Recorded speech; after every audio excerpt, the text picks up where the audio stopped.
Hello, hello. Back once again. Doing the thing.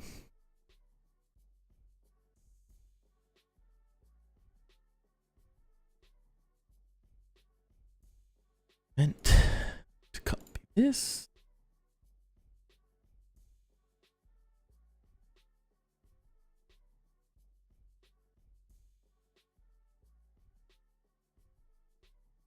Let's get cozy here.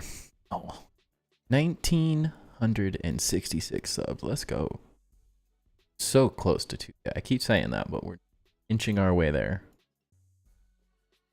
I love it.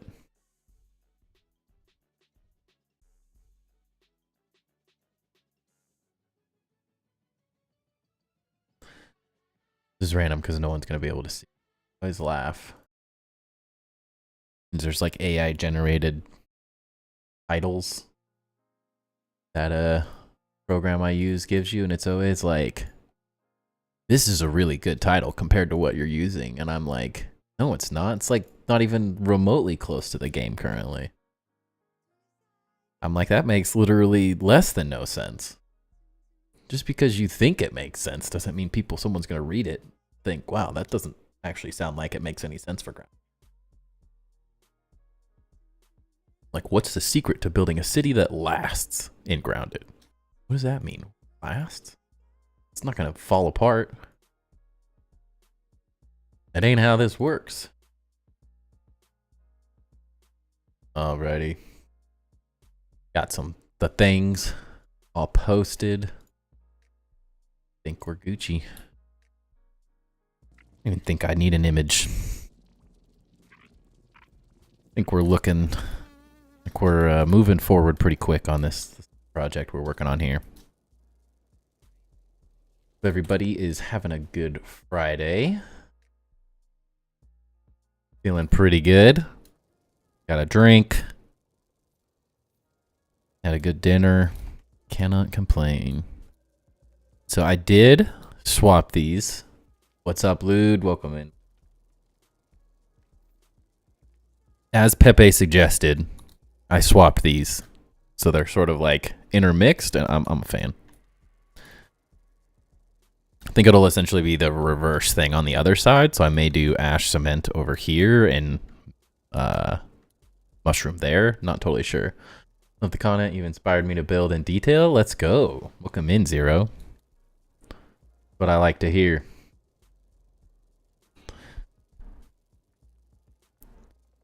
Yeah, if you've, I'm assuming you've watched my top 10 build tips, but if you haven't, definitely check that out.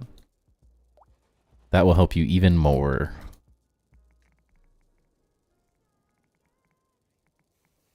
And that's the goal, you know? Yeah, so Lude, I'm using your idea, but also not like in a literal sense. As much as I'd love it to be like half and half, these details just look so cool, so I'm just doing it like here, like this. It's really hard to like do it one way or like do the complete inverse. Like that's too much ash cement. Makes me want to cry. But your idea, definitely, I never in a million years would have done this. Like that's so against my like standard thought process, and it looks sick. Like it looks really good to have both. I love it's a good like change up from my standard stuff, which is kind of the whole goal of every single build, is to just be different. Every single piece has got to be its own little thing, own little design sense, and so this is definitely looking cool. I'm very happy with the whole like black and white aspect that it's showing so far. Doors look a little better. They're not perfect, but they ain't horrible. I really need quarter triangle pieces. That would be fantastic. Still don't know about those little windows. They don't really make sense.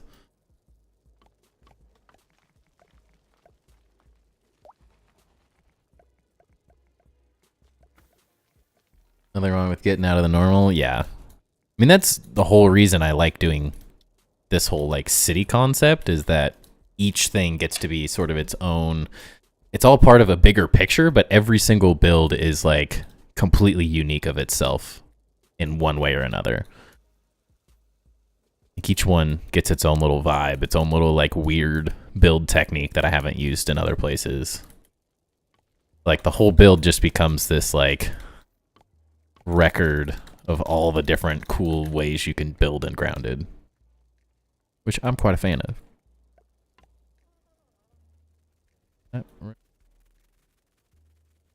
Oh, gold, that's what it is.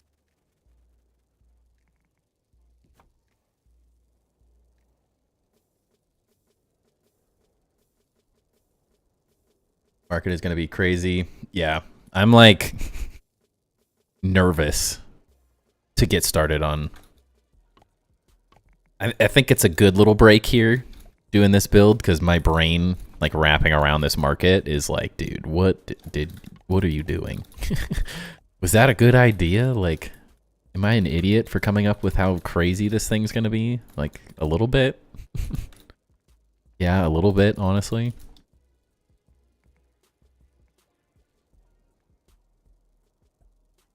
Started playing Grounded not long ago and have been blown away by the builds that can be done. Seriously, dude. It's not even just mine. I got cool stuff, but there's so many cool builds out there. That's what I love is that. And everyone else's looks totally different than mine. As a Minecraft player, let's go. We've converted you to the good side.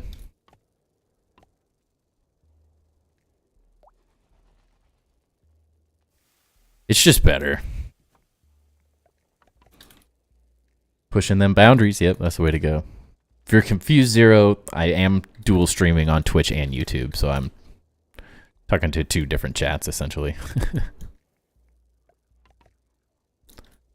All right, let's remember how we did this. Well, first off, it's 1 over, not 2, so that's a good start. Okay, easy enough. Glad I caught that before I did the whole thing.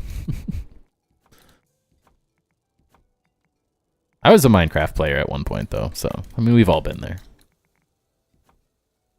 It's a good game, but it only has so much.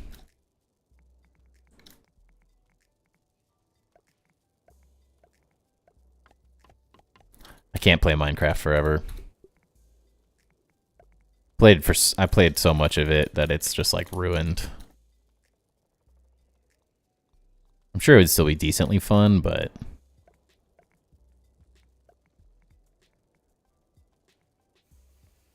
I thoroughly enjoy Grounded's build style more.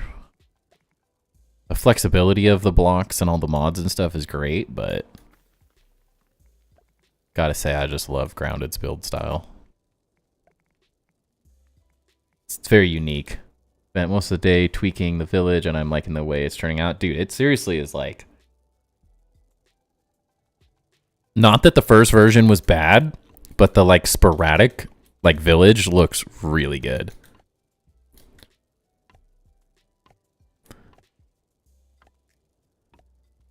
There's something just like the detail that it adds is so good.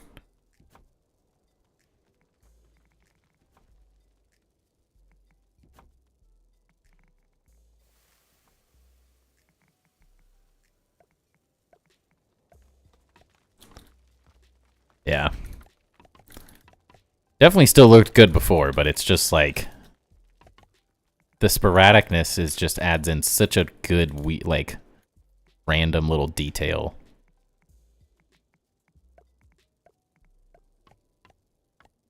Makes everything feel unique, even though like you don't have to go like crazy or anything. Each building doesn't have to be ridiculously different. It's just enough. And those, as I said on Discord, the freaking balconies and stuff, I'm gonna have to steal a couple of those. That's definitely a detail that's gotta happen.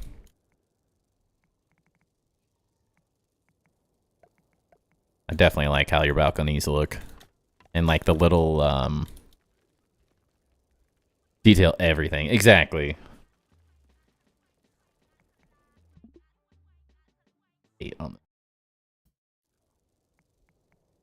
the The other one I liked was just the little triangle or like diamond shape you made for a window with just like these. I'm gonna have to use that somewhere too. That looks really good. You could grow charcoal? Dude, you're telling me. The only key, I mean, if you don't care about achievements, just turn your game to custom. That's my biggest suggestion. You can turn the resource respawn rate up to 5x5, and they'll spawn every day instead of every 5. Same with the lint. And then some of the other stuff will spawn like twice a day. 2...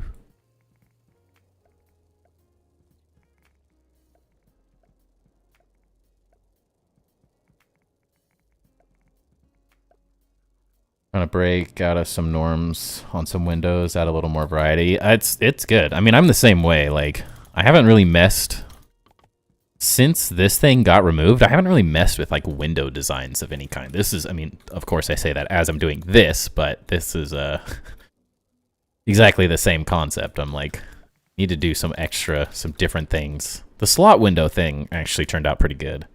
That part I do like. I guess I did mess with like one thing, but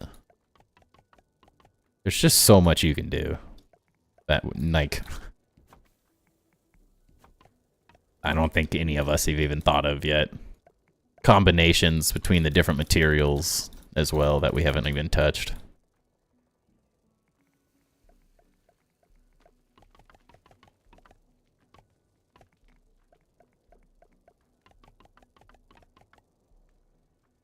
Set it to 1.5. Dude, just bump it up to 5.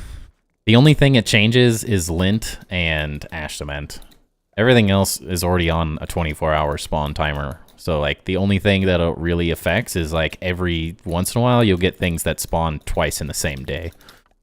It's like sometimes if you go back to a spot where you farmed, like, burr or whatever, like, it'll be there again and you can reharvest it. But the grind is, like, so severe for lint and ash cement. Like, they just didn't balance those to be used for mega builds at all, so they suck to get. But honestly, it's 100% worth just turning the scaling up to 5. Ain't nothing cheaty about it. It's just one of those things they should have touched and they never got to it. But that's why they gave us those custom settings.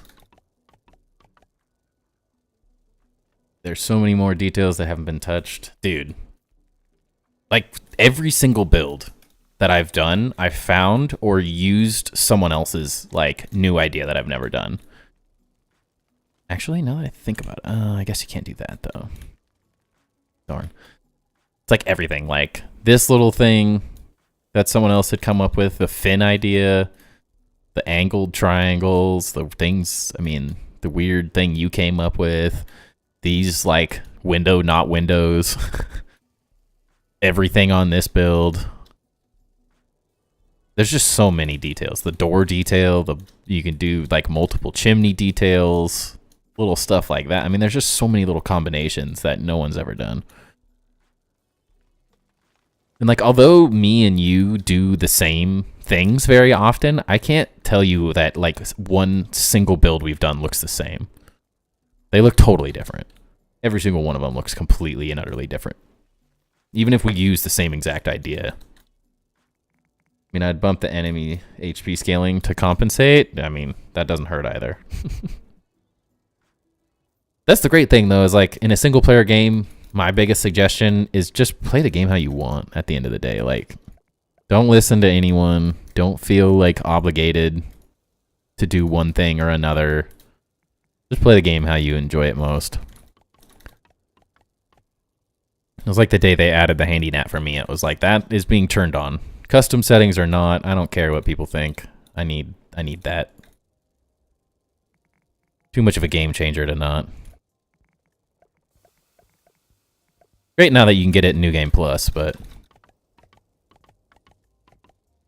at this point, I would go straight to the custom settings every single time.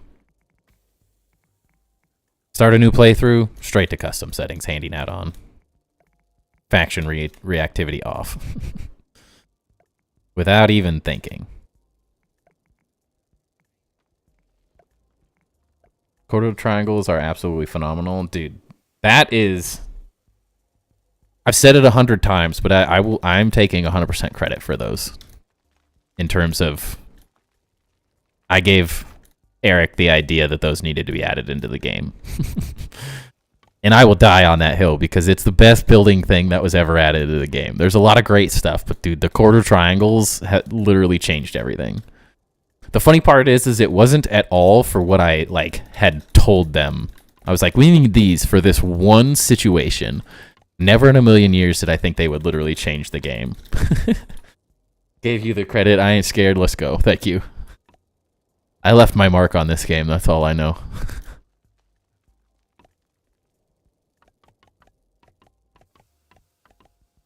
I mean, they could have been thinking about it or something like that before. I just remember in my base tour with Eric, I was like, we need this quarter triangle thing. And he's like, actually, I've never heard of that one. That's a really good idea. And then the next patch, they added it. I mean, you put 2 and 2 together.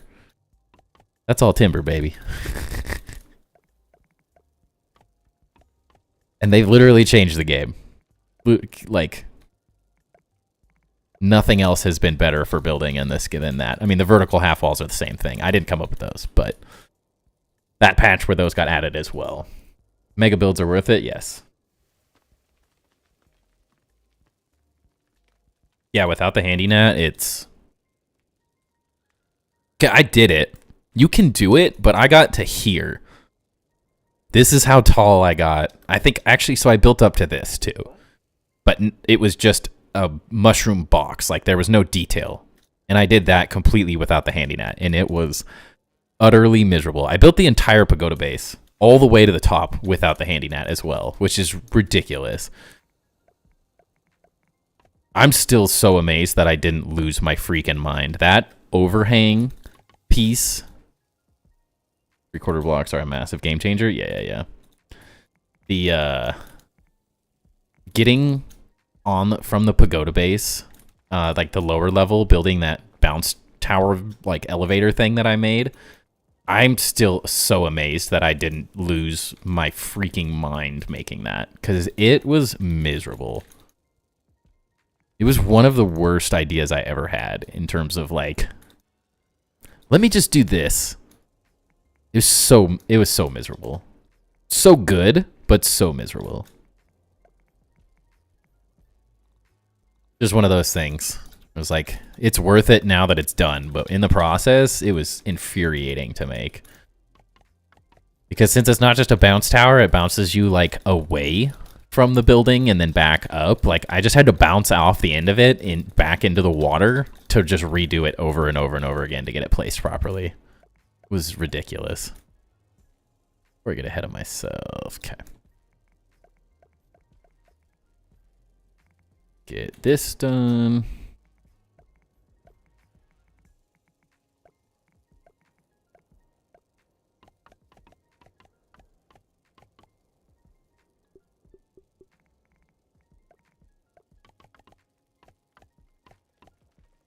I am very excited about the idea of potentially restarting the pagoda base as well in a new playthrough.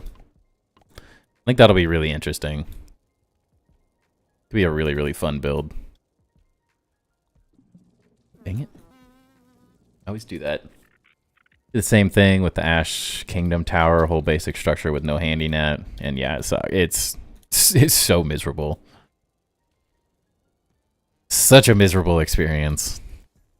I think that is one of the biggest reasons why I prefer Grounded's building over like almost every other game's building systems, because it's free build, but in survival. And I just can't understand why most of the games don't think we want that. That ash cement, dang it.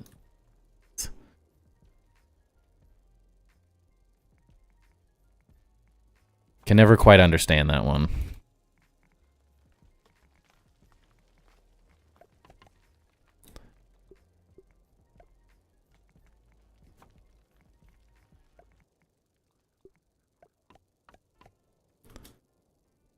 that keeps me from going to other building games. Yeah.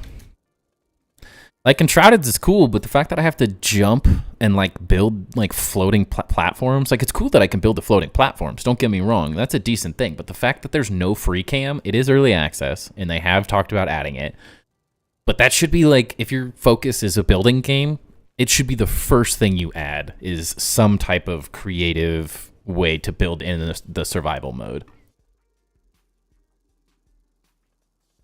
Otherwise, it's just, like, why would I pick anything else over those options?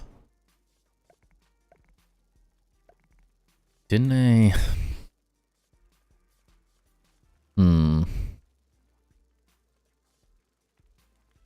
I was thinking of swapping these potentially, so the mushroom's on the other side, but maybe not. Sure. It did spoil us. It took us, but we like earned it at the same time because I feel like when they started the Grounded always had decent building mechanics, but they gave it to us in these like little increments as they learned that this could be a really epic build game. But it wasn't originally designed for it. They did give it to us like little by little by little. Because it was the 1.2 update where we got the handy nat. Which is like, well, that was a ways in. For being in early access for like 4 years, that's a long time to wait for that.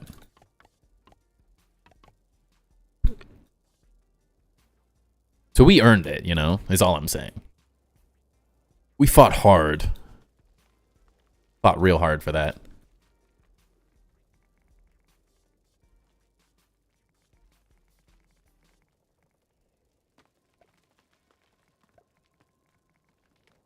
The only thing I'm sad about is that there's not more coming to it.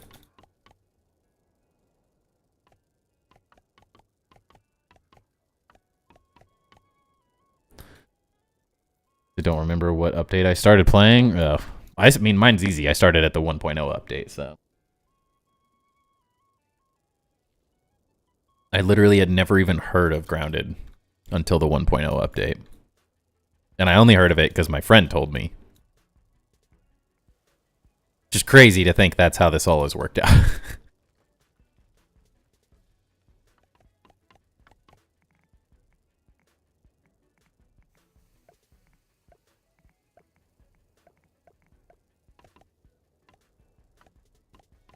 It's pretty amazing how this whole journey has transpired.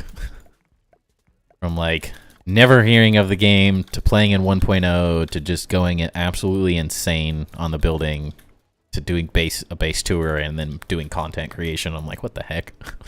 So random how it all started. It's probably around there then because your original base tour was before mine. That'd do it.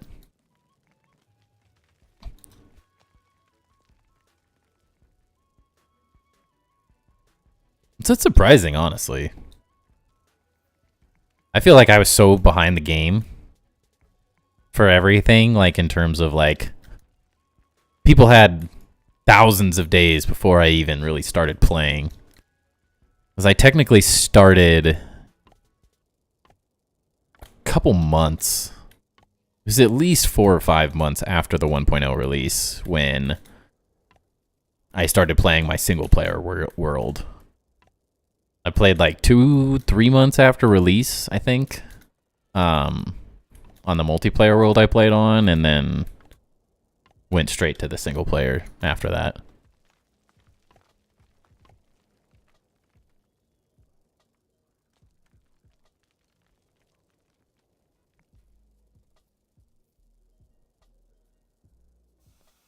Been a long process. It's funny to look back at videos and be like, God, I haven't made a video in a couple weeks. And I'm like, dude, it's been 5 months. I've been streaming every day for 5 months. That's what it is. Remember C-Through bringing you up during one of my first base tours. He said something like, you and Temper would get along. You guys build a lot alike, right? And then there it is. Ain't that the truth? Great minds think alike. And we've kept the whole thing going. Put the build scene on our backs.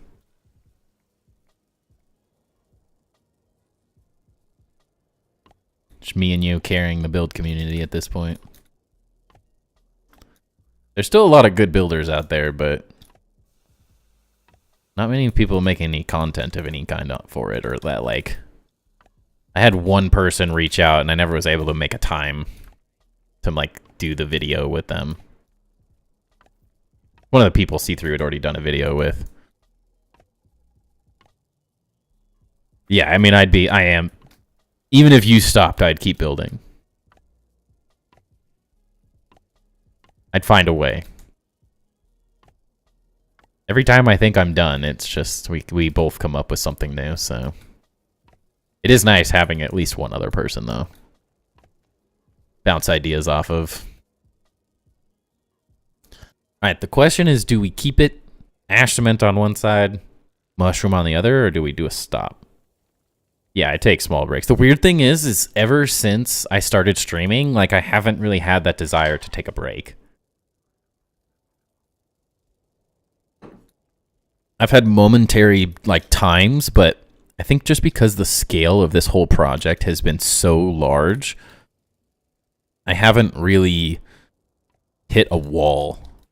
Because I can just, like, I'm stuck on the market, but I have so many other things to build, like, I can't stop. I just keep going. Every time.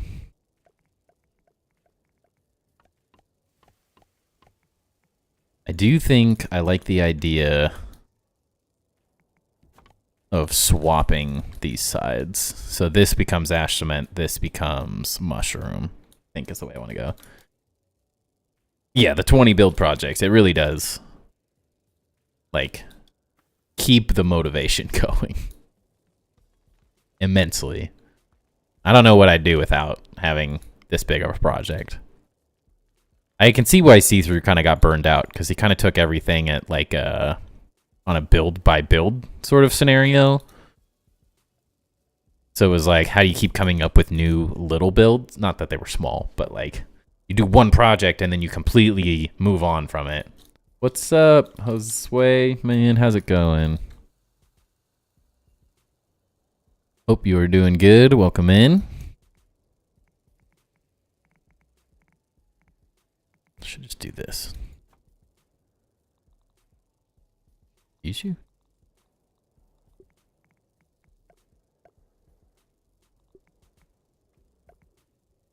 Yeah, the way he approached building and stuff was very, like, burned me out thinking that way too. So I get it.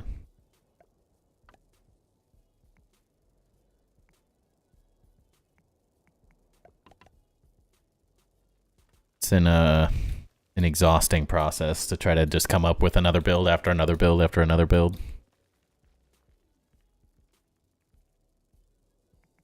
Did I do this? You gotta figure out these walls too, but I heavily prefer doing, like, one massive project over many single projects, if that makes any sense at all. One project at a time, I'd be smacking, yeah.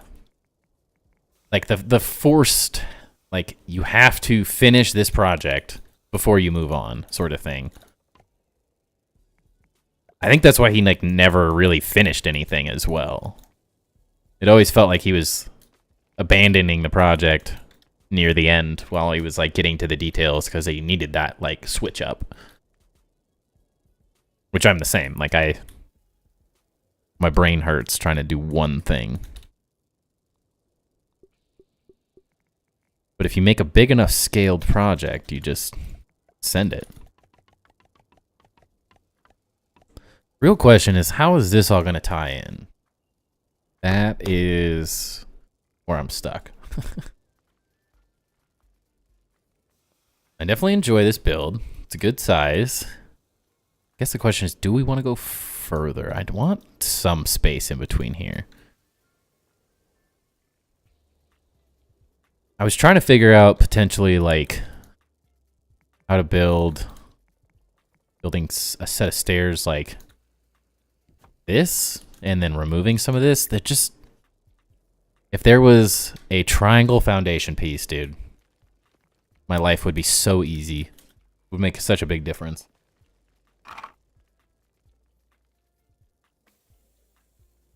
I'd be able to do exactly what I want if that was a thing. Never the same from day to day. One day I want to do detail, the next day I want to mass scale, the next I want to, yeah, light everything up. Yeah, my brain goes through like cycles of like, okay, this is what I feel like doing right now. Oh, I don't know what, I know what I want to do here. I don't know how I want to do it. So I'm going to go finish this project before I move back over here while I'm thinking of it. Or like, I wanted to work on the huge exterior here because it looks sick. But then I was like, the details got me nervous. So we moved on to a completely different project. And I think we're going to finish this before I move back to the market at this point, because I actually know what I want to do currently with this build. Almost the entire thing, I think.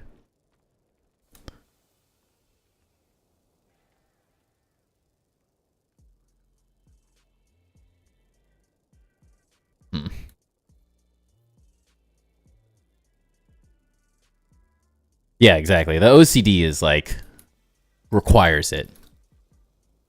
The OCD ADHD combination of that, how my brain works, like requires me moving along, keeping things fresh at any given day. I think that's what I wish See-Through would have stuck with it a little longer for the New Game Plus experience, because although it was miserable at times, that has really, I know you can build like a sociopath and just go creative all day long like it's nothing. But it's like, I need that break to do the story. Like, that's one of my favorite things to do, is be able to like swap in between the story and stuff consistently. I'm like, okay, I need a break. Let's go get like this chip. And I think he would have done really well with like adding some of that in and just continually playing more and more. Made my life a lot. It like made everything so much easier. It's 2. Take one of these.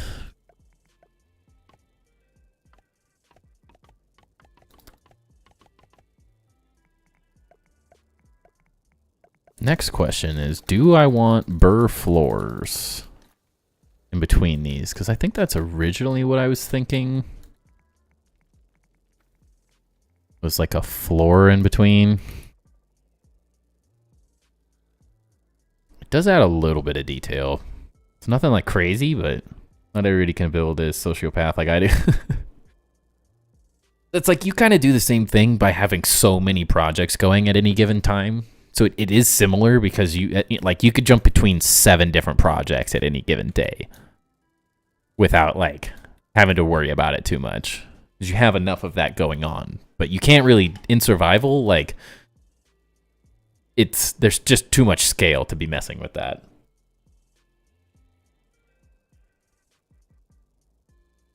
I'd love to do that, but I'm like overwhelmed. I have as many projects as you, but it's in one massive build. Is the only difference. Technically, this one, I mean, it's got some large. They're all large, but many of them are like nowhere near your size. Which is the crazy part. Lude, do you like that floor? Yes or no? Does it need it? Kind of. I don't know if I like it more without or with, though. It doesn't need it, but does it hurt it?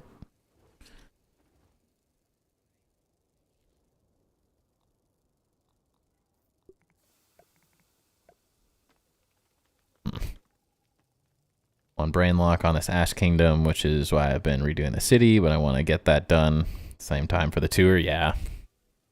I mean, luckily, I don't feel like you're in any rush. That kind of looks better, actually, the 2 singles. It's just enough of a mix-up. And that's because this? Yeah, that's what it is. Actually, I think I can just use the double. Yeah. Perfect. I actually like that. That's just enough detail that it looks good. Yeah. Oh yeah, this floor. I think I'm gonna have to move every single one of these centerpieces though. They're all facing the wrong way. This is what I'm talking about the little things. The difference between the way it looks with this flipped the other way. Like if you flipped both of these, it's the little things. There are so many little combinations because every single block is sort of its own thing. Each side, just the difference between like that and that can make a huge like visual difference. There's just so many things to keep messing with. Kind of blows my mind. I keep finding little things like this. So visually, that looks very different to me. Having them split versus having like a full thing across, it's just enough that I like that it breaks the floor in half. And it's taken nearly 3,000 hours to find this, like, these just little random things. Even like they stick through those, but they probably don't stick through that. Yeah, they do. But not as much. It's just so many little things. It's crazy. Really is crazy to me how much there is to do in this game. That we've just barely touched the surface.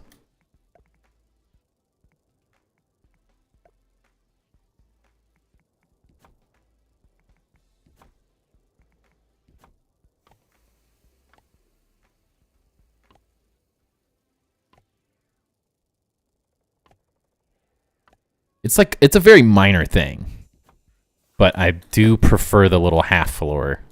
It's just enough that it breaks it up, like breaks up the monotony of it. Whereas with the whole thing showing, it almost like slightly ruins the effect that I'm going for. That's where we got a weird thing though. Okay, it still hides it enough though. I'm okay with that. Not ideal, but it's enough. Luckily that little piece kind of weirdly sits up high for no reason. It's also like visually, you're only going to see this from the ground.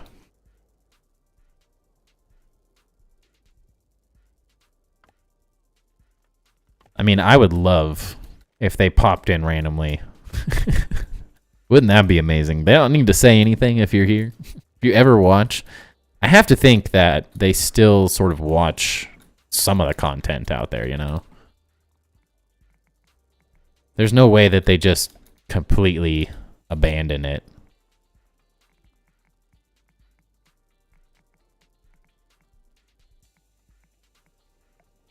Oh, dang it.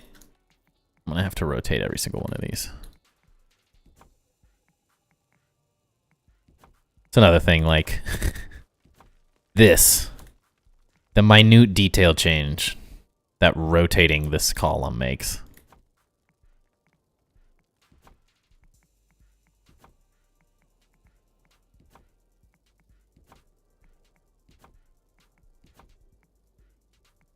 Do I need to worry about this? Probably not, but we're doing it. How we roll. I mean, I do really hope that they pop in every once in a while and just are like lurking. Wouldn't that be amazing? I'm still so disappointed that they don't have Casually Grounded anymore. I want to show this off on Casually Grounded so bad.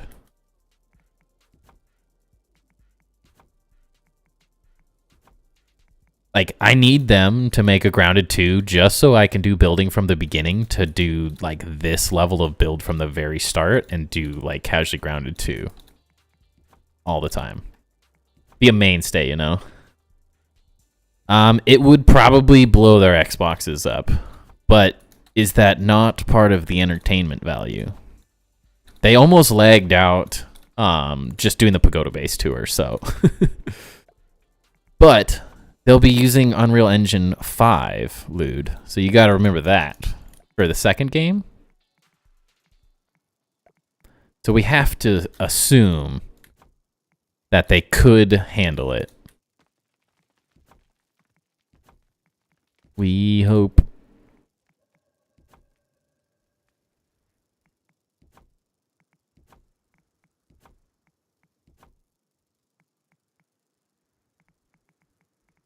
We really hope.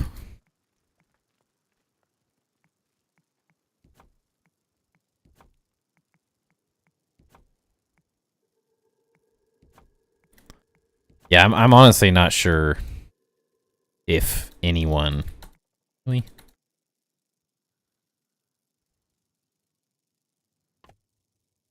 You aren't supporting anything. Get out of here.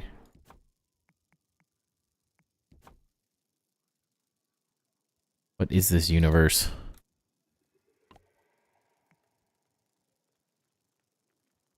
They would boot it up on PC if nothing else. I'm amazed. I mean, I guess it's because it was a Xbox exclusive, you know? Dude, what in the universe is happening?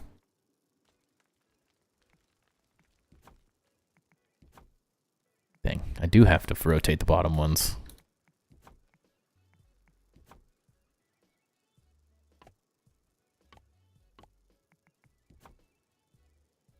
Oh, duh. Set the top one up, do the other stuff. You'd think for the second one that they would. Yeah, it's a little like... But now that it's on everything, there's no obligation at that point, right? You'd think.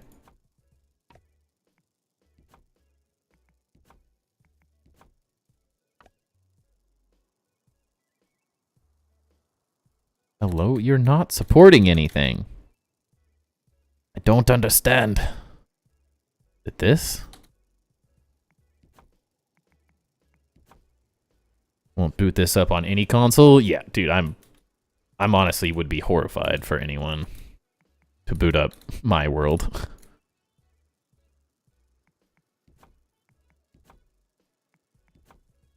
It'd be kind of funny.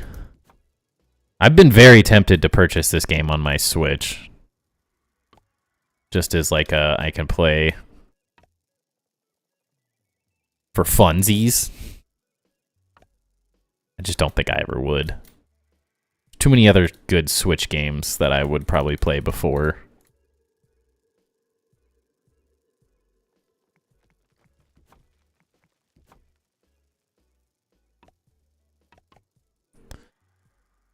I mean, I literally think it would just die. I don't think it'd be able to load it in any way, shape, or form. Settings, I mean, it wouldn't even, just the game would say, no, not happening.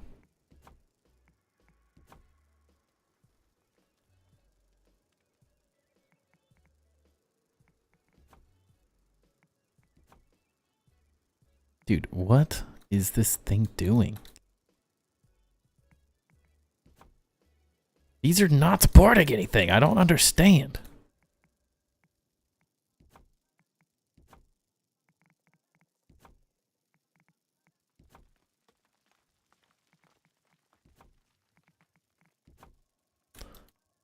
Sometimes, Grounded, you're silly. Alright, is that right now? Jeez.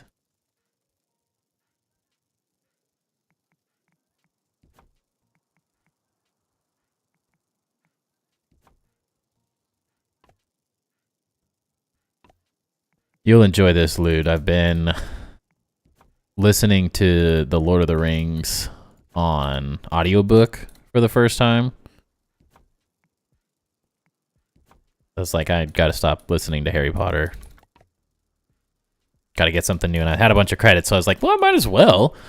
Forgot how many songs are in it in the beginning. It's so funny, like, listening to the audiobook guy just, like, singing all... I'm only, like, 5 hours in or something, and it's just, like... I'm at the part where, just after they've met with Tom, and they're, like, leaving his place. and heading back into the forest or whatever, and listening. It's throwing me off because I'm like listening to this guy sing the random little songs. I'm like, there's like an adjusting period. I'm not sure if you do many audiobooks, but there's always like an adjustment period of like getting used to the narrator. It's a little rough listening to someone sing all the silly songs and stuff.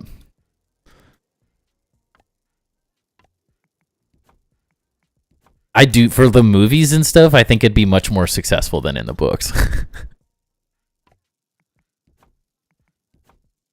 Unless you're like a great singer yourself, like it's kind of funky. But like even like that's what I love that they did.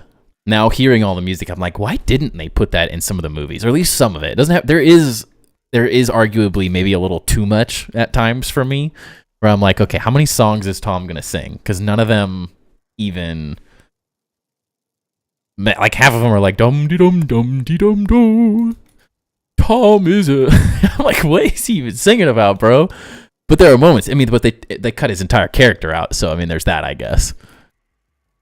But it's still like, there's just it's cracks me up at times. But what I was saying is like The Hobbit, I freaking love like the Misty Mountains song they sing and stuff, like the dwarves and the Blunt the Knives. Like those songs are so like they're so good. They really are just good. They add a lot of emotion and stuff to the world that I don't think the movies necessarily do as well. It would be one thing. I mean, not that there's a lot of complaints or anything. Yeah, Tom Bombadil. I had not really like ever connected the dots of Tom, but in the Rings of Power, his character comes in at one point. Once you watch it, you'll understand. But it actually opened me up to like I was like, that is who this crazy dude is. What? Oh, did you watch season 2? I can actually talk about it.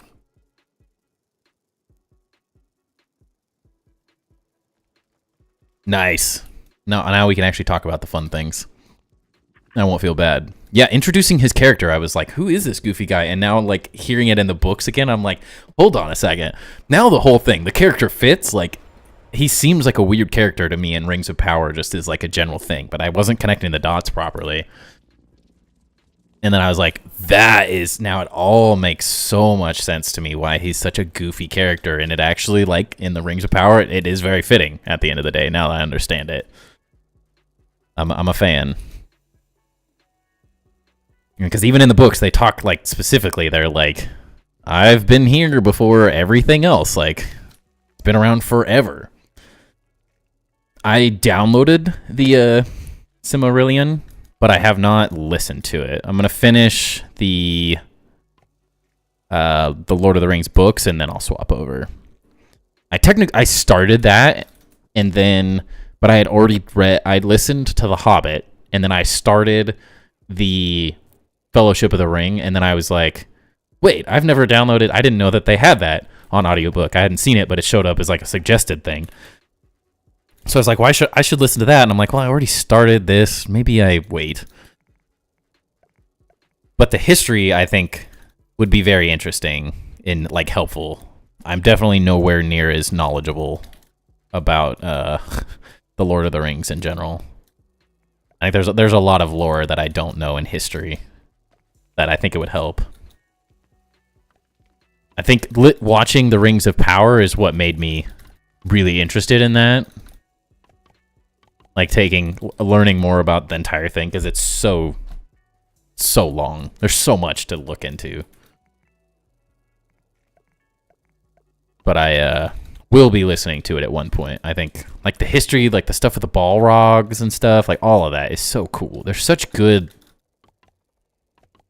like character, not even character, but like just monster creation. Everything, all the bad guys, the good guys, everything in it is so good. Just so good. I have to go listen to it. Yeah, and like every decision, like that's what I really enjoyed about Harry Potter and stuff, is that there's so much depth to the story of like things that you don't know until you like deep dive into it. You'll never fully understand that like every single thing was done for some type of reason. That's why I like both series are so good at the end of the day. It's because the people who created them did everything. Same with George R.R. Martin and the Game of Thrones stuff. Like, it's just this endlessly evolving universe that they've created in their heads and have put it down, and are just slowly revealing all of this craziness to people. I love it. It's kind of the way I feel about like building out this city, and this whole thing is like creating this massive narrative with all this like small detail that like 90% of it, me and like you have probably seen a lot of it now at this point, but so much of it no one will ever see. Unless they watch a lot of my stuff, they'll never see it.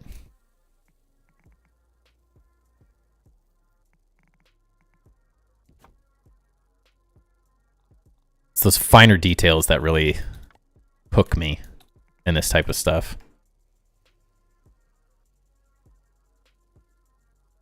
But I think the Silmarillion will be really interesting. Just from the first few minutes, but I was like, no, I kind of want to finish the thing I was already working on.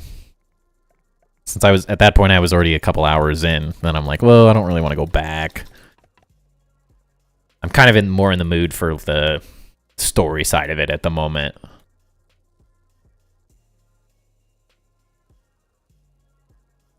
I love the audiobooks too.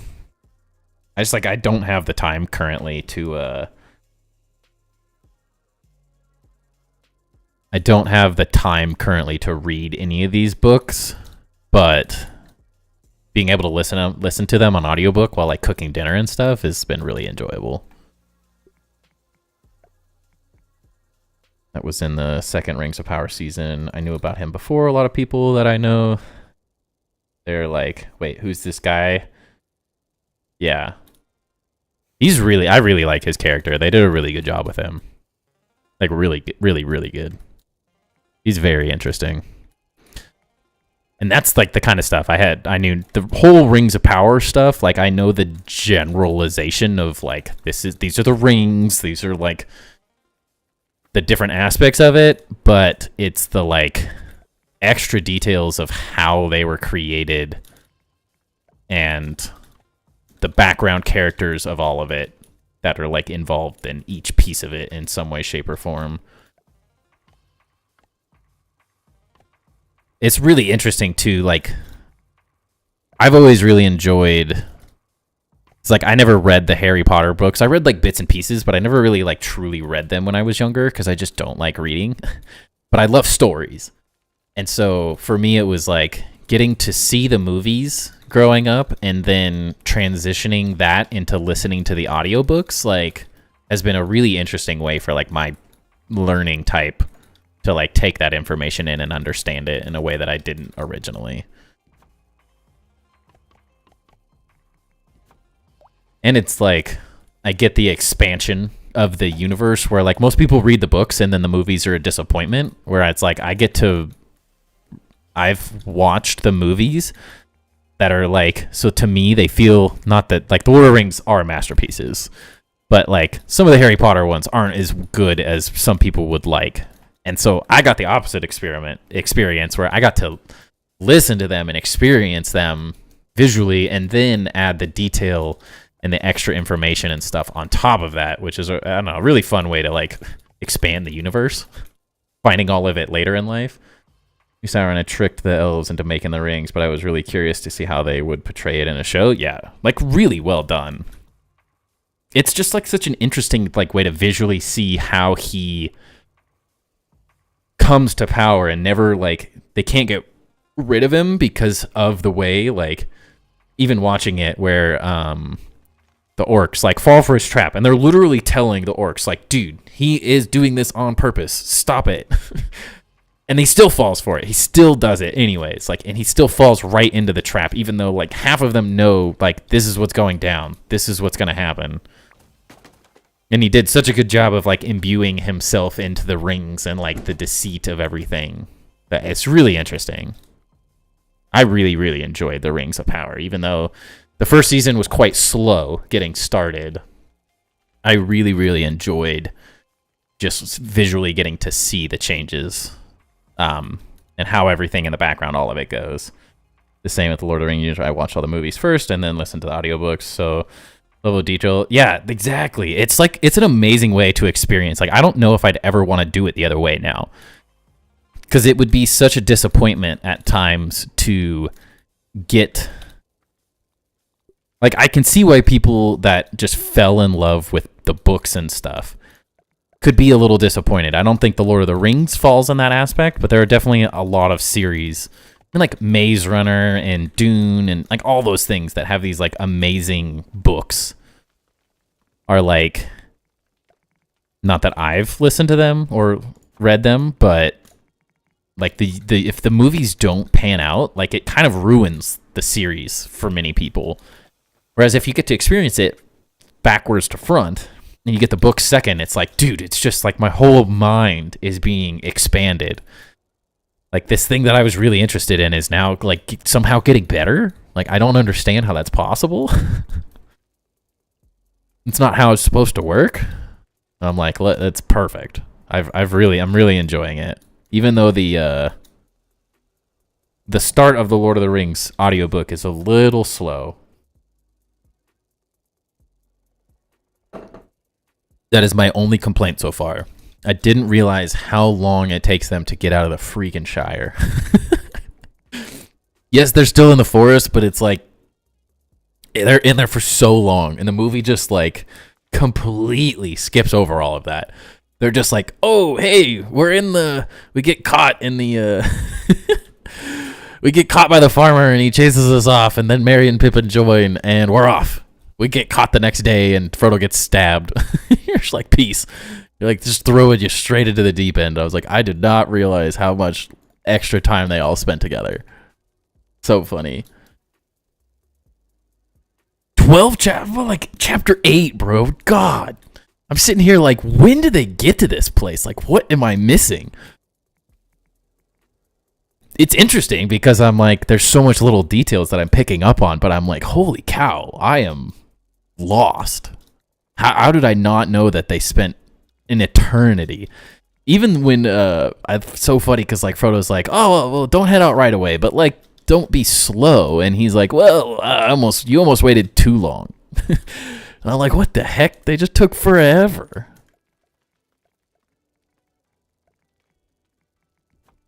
But now I can see why the extended versions of the movies are like 8 hours or whatever.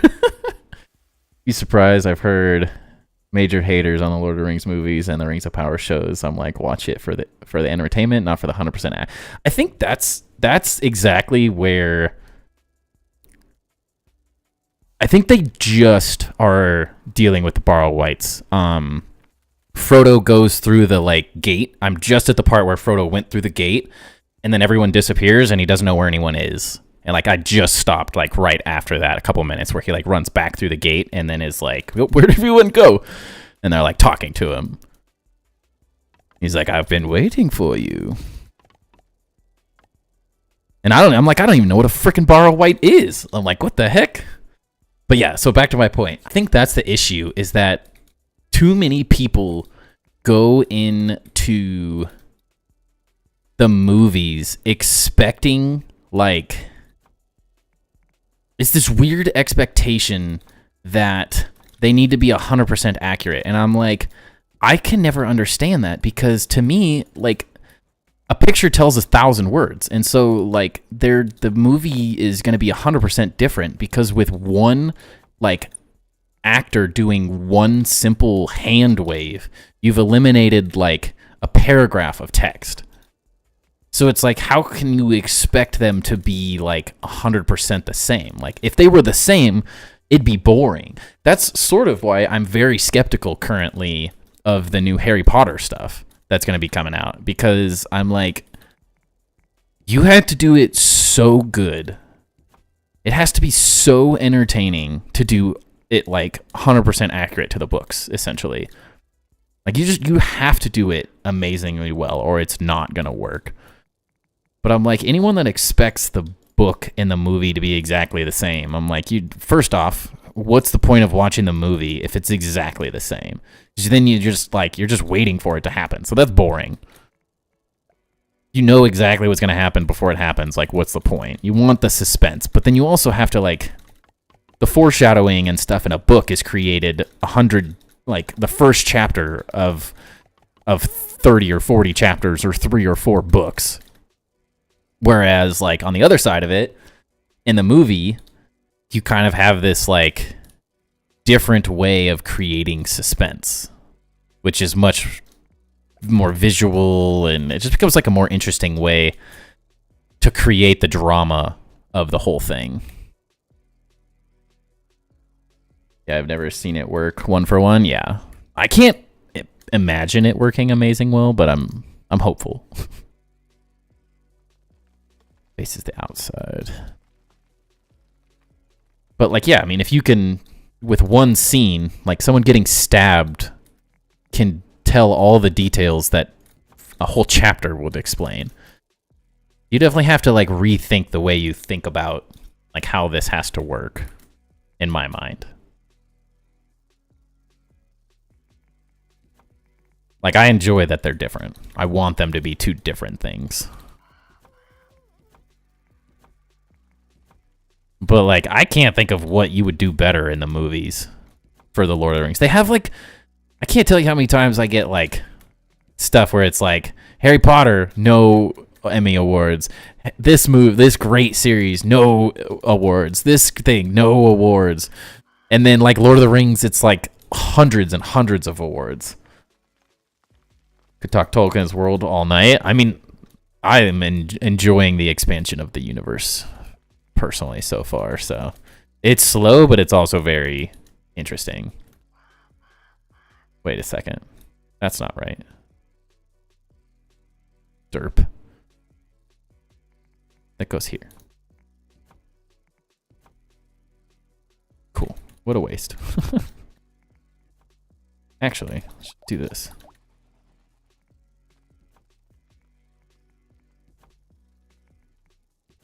I can talk. I just love those series. I don't know. Harry Potter, really good. All the Lord of the Rings stuff, really good. Movies are good. Books are good. It's all interesting. Every piece of it to me. I have very few complaints about either world. My only complaints is there's not more of it, honestly. And that's the only thing I complain about. I never understood the haters for that kind of stuff. I think people just like to be angry these days. Everyone has too high of expectations for every single thing ever. It's good to have high expectations, but it's also like good to be realistic of like how things work at the end of the day. But like, I'll have a lot of criticism for the Harry Potter stuff, but at the same time, like, any expansion of the universe for me at this time, like Fantastic Beasts is a great example of, like, I think a lot of people hate that shit. A lot of people don't like the Fantastic Beasts stuff, and I'm like, dude, to me, it's just any expansion of this universe I love is a positive one. The Rings of Power, great example. Like, Hobbit is super interesting to me. The whole Lord of the Rings stuff, super interesting to me. The fact that I get more of it, how could I complain? In a world where, like, this stuff was made 70 years ago or whatever it is, like, to get more of it now, like, yeah, of course it's not going to be the same. Star Wars is the perfect example of that stuff, too. Like, everyone complaining about the new Star Wars stuff, is it perfect? Absolutely not. Is it, like, going to feel different? Yes, they don't use puppets for everything now. Like, of course it's going to feel different. Everything's changed since all this stuff was made.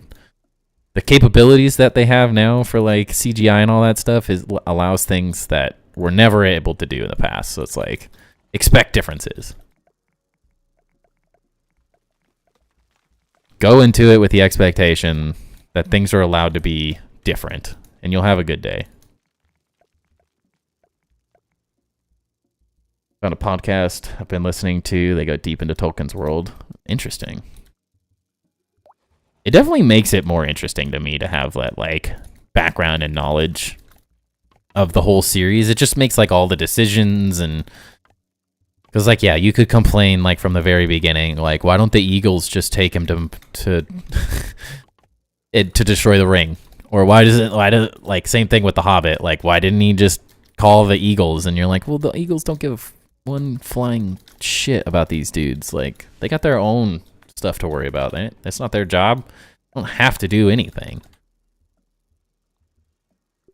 Oh my gosh, there's plot holes. Like, if this one character did this one thing, none of this would happen. Well, that's the whole point, is that characters have major flaws. That's why the series exists.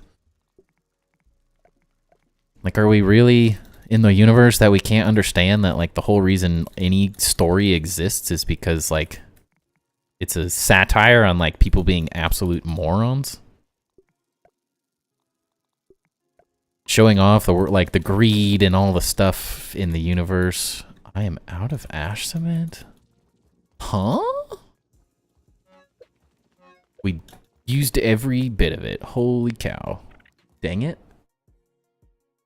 The Fantastic Beasts were really interesting to me, too. I think the only thing is they just could have doubled down on a little bit of it, but I have thoroughly enjoyed every inch of those. Expansion of the world that I enjoy, so how could I complain? Love to see Inkulagon, the Black, Lord of the Rings, First Ancient. Oh, yeah.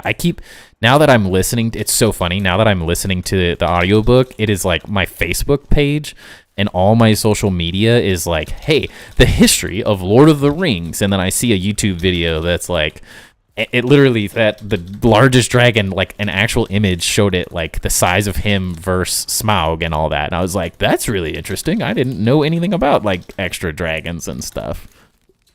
Super cool. And that is something that I would totally be interested in. I think that would be awesome to see. What's the answer? I just feel like they're like, well, that's, I mean, one... What's the point of a story if it's like, if that's the whole purpose? It's like you just,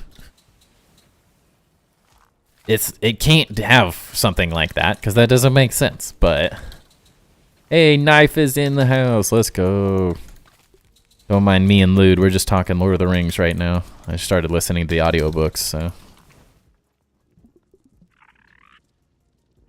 it'd be really interesting to see the whole dragon thing. Really interesting.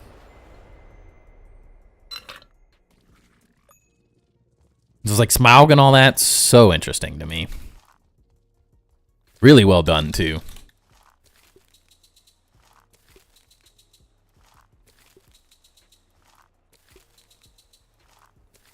Yeah, I thought the Eagles was like, at least from the way I understood it, it was like they don't concern, it was like the Ints as well. Like they don't concern themselves as like such ancient creatures with like the doings of man and stuff unless it has this like greater impact on themselves. Where, like, a god in any given story is not gonna, like, pop in just to, like, solve all their problems. Like, that's sort of the point of gods and deities and all that kind of stuff in every series. Eagle's answer to Manwë, who is the king of the Valar. Oh, yeah, and the little gods of the Tolkien's world. Do his Manwë commands. Interesting. Interesting. Yeah, learning about there's just so much interesting story. It kind of blows me away. I would love to have had the like creativity to do something like that, but I'm like I don't think I quite have that in me. I'm not a writer by any means. Like this is my this world is my Lord of the Rings, honestly. Could just spend my life building, creating this massive history and story. Yeah, I'm really realizing. I mean, I knew that there was depth in the story. Absolutely knew that there was depth in the story, but until you're like in it, just don't see how much.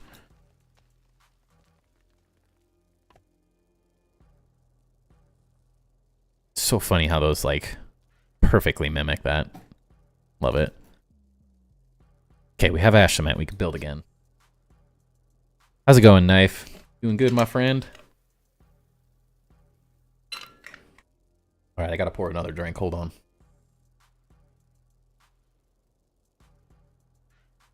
Here.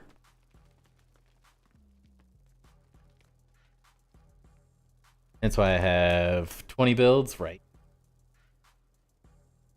So interesting. I don't know. It's just, this is like my way of storytelling. It's like I use other worlds as my own basis, but like this is the creation of my world and everything I see fit in it. I can definitely understand why they have that, like, you spend your whole life creating this ridiculous world and story to live in. It's an appealing way to live. I could definitely, it's almost like an escapism sort of way of living, but at the same time, like, not bad. I ain't got no complaints about it. I enjoy it. It'd be very cool to do something like that. Just don't know how I would do that, unless it's just like, you broke it? Let's go, my dude. Sorry about Twitch, man. It doesn't tell me anything. At this point, no one's on YouTube tonight. Well, there's 7 people watching somehow, but no one's chatting on YouTube tonight.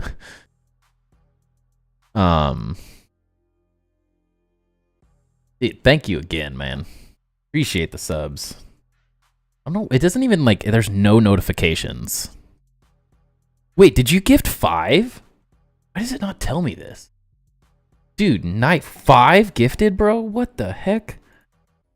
Thank you, bro. I think it automatically sets a new goal every stream, but definitely gonna have to do that.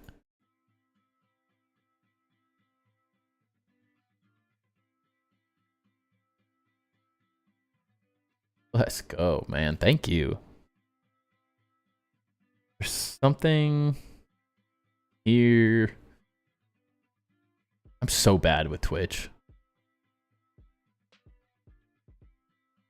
I know so little about it. Thank you for telling me, though, my man. Definitely appreciate the notification, because I don't know how to get it to notify me when I'm using Restream.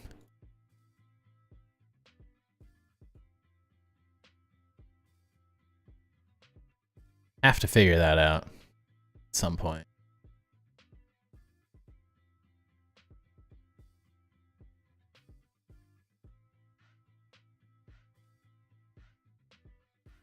Yeah, it doesn't tell me anything. I love Twitch, but man, it hurts my face. Okay, escaping this world, seriously though. Totally worth it. Thank you, man. Thank you. Feels good. I appreciate that. More than you can know. Where is this freaking... I swear I was looking at it earlier and it was like, yeah, you just create a sub goal right here. Now I can't find what I was looking at.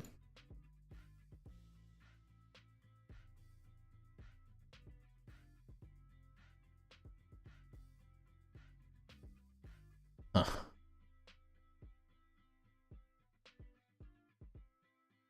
Well, holy cow, man. Either way, thank you. I'll figure out Twitch at some point. Such a noob. It's hard because I would totally just stream and go all in on Twitch, but it has no way for me to grow and I don't get the views that I get on YouTube. So it's like, it doesn't make sense to stop streaming on YouTube at this point. But I don't love this whole process at the moment that it takes.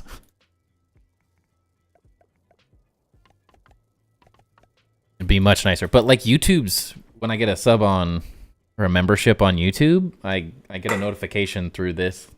It's weird it's not a chat thing. I wonder if you sub and then like post it so it shows up in the chat. What's even more annoying is if I'm looking on Twitch right now and nowhere did it say like Knife did hold on, Cloak Claw with the 100 bits. Let's go, man. Thank you. The cheer. Let's go. Thank you. Thank you guys. It's crazy, like that doesn't show up on my thing either.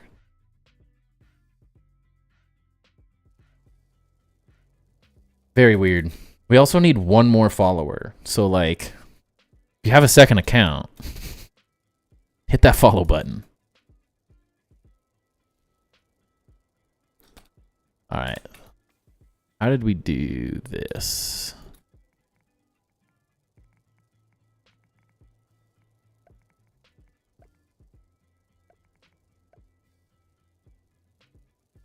Crazy because the dude I mod for is 180 the other way. Everybody's on Twitch and nobody on YouTube. Twitch is a better platform for viewers. It's just like so complicated as the streamer because it's better. Like it's not a bad thing, but getting started, and then the issue is that it has absolutely no like growth for you. Like, unless you're getting subscriptions, you're getting less than nothing. Whereas YouTube, you get a lot just for doing it. Like, just from streaming every night, I make a decent amount of money. Just with ads and stuff. Next stream, we sit down and figure everything out. I need to, honestly. A hype train, too? Hype train conductor, a founder, and a VIP. Knife, you're just going crazy, dude. That's what it is. It's the center. Okay. Like, I like Twitch, but it offers zero growth incentives at the end of the day, I think is my issue with it. It's very difficult to do, like, anything on it. In terms of growth, like, tonight there's 5 viewers, so it's not bad. But at the end of the day, like, comparatively, it's so much easier to grow on YouTube, so if I just switched to Twitch, like, I would get nothing. No one would find my channel. It just doesn't offer enough growth, unfortunately. Whereas YouTube's like, dude, check out this guy. He's a cool dude.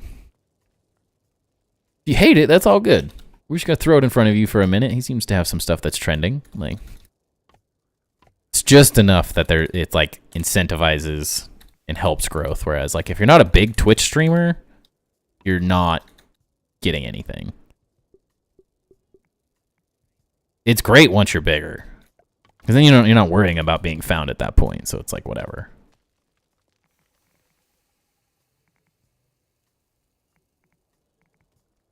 It's definitely an interesting like dichotomy of like how this whole thing works. That's why I'm dual streaming. The struggle is that dual streaming adds its own complexity where like you guys don't notice it, but I'm looking at a third-party website with all the chat being put onto a single chat stream like thing. Then it tells me like if Knife went over to YouTube, it would tell me that he's on YouTube over his profile picture. Like I can tell you're both on Twitch, and then it'll swap if you go to the other side. Very weird. But like if I don't have Twitch open, it won't even tell me that I got subs or anything.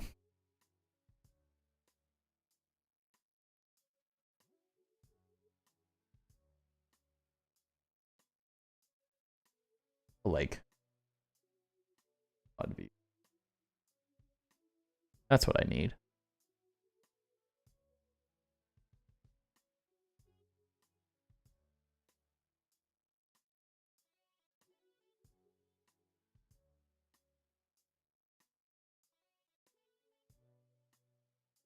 Ugh.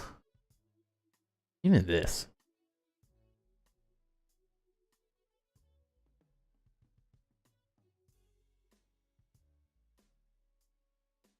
There we go. Some of this is showing off. There we go. I should have to have this one specific tab open. Ooh, I can pop this out. Hold up. We might have just figured it out. Bear with me, y'all. Instead of my images, I can do this. Like Grim.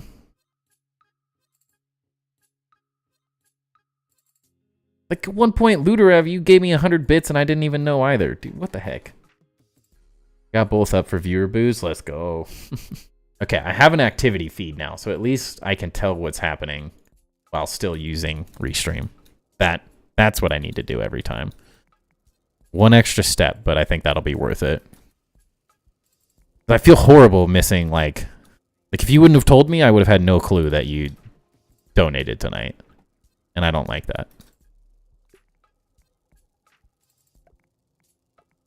You're donating to me, you need recognition of some sort.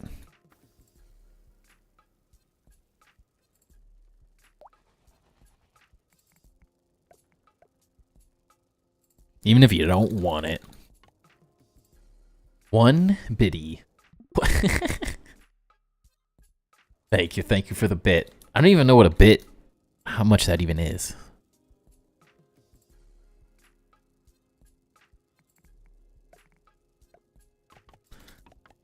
Is that like 1 cent? Is that $1? Is that $1 buck? The world may never know.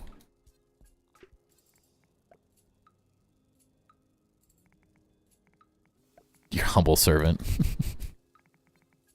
I mean, because of you sitting there and calling me an idiot, essentially, I figured out that I can just use this one pop-out thing from Twitch instead of being a moron and not noticing people doing stuff.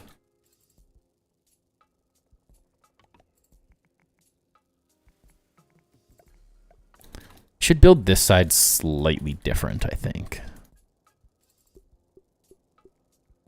I don't want it to be exactly the same, so...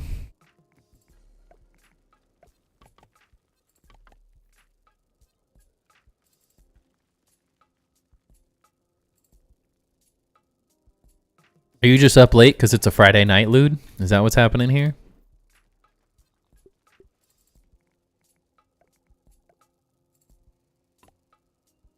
No work, just good times finally? Nice. So nice.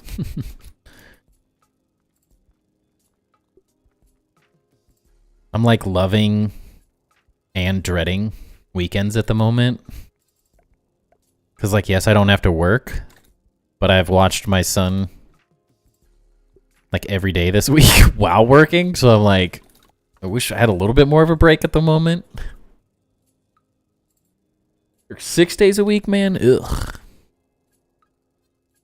When new games come out, like Subnautica 2, will you move over to that or switch between Grounded and it? Probably switch between. I mean, it really depends where I'm at with building and Grounded. Like, I have a feeling I'm gonna have a lull when we finish this whole city. Like, there's gonna be something in my brain that's like, dude, I'm done. Like, where do I go now? Like, because of the scale that I had in mind for this, like, it's kept us going for a really, really long time. But at the same time, like, there might be a period where I need to break. But like, when Subnautica 2 comes out, we're 100% playing that. I'll 100% be adding Enshrouded in to the like loop of play as well. It just, there's no like set decision by any means on like when and how any of that's gonna work. Friday nights are my late nights if I can stay up. Same. I mean, I stay up till 12 like every night. So, because my only free time is at night at this point in life, I kind of got to work with what I got. I wonder if we get some of this stuff out of here and see. Ugh. 8 moving foundations with the handy net. It's so laggy.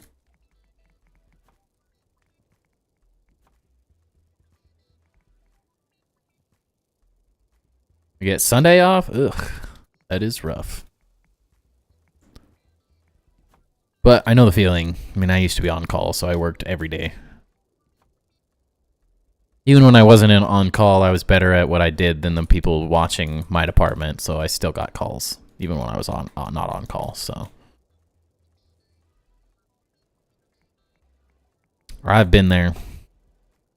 We get a lot of new viewers from following new games. Yeah, that's sort of the plan.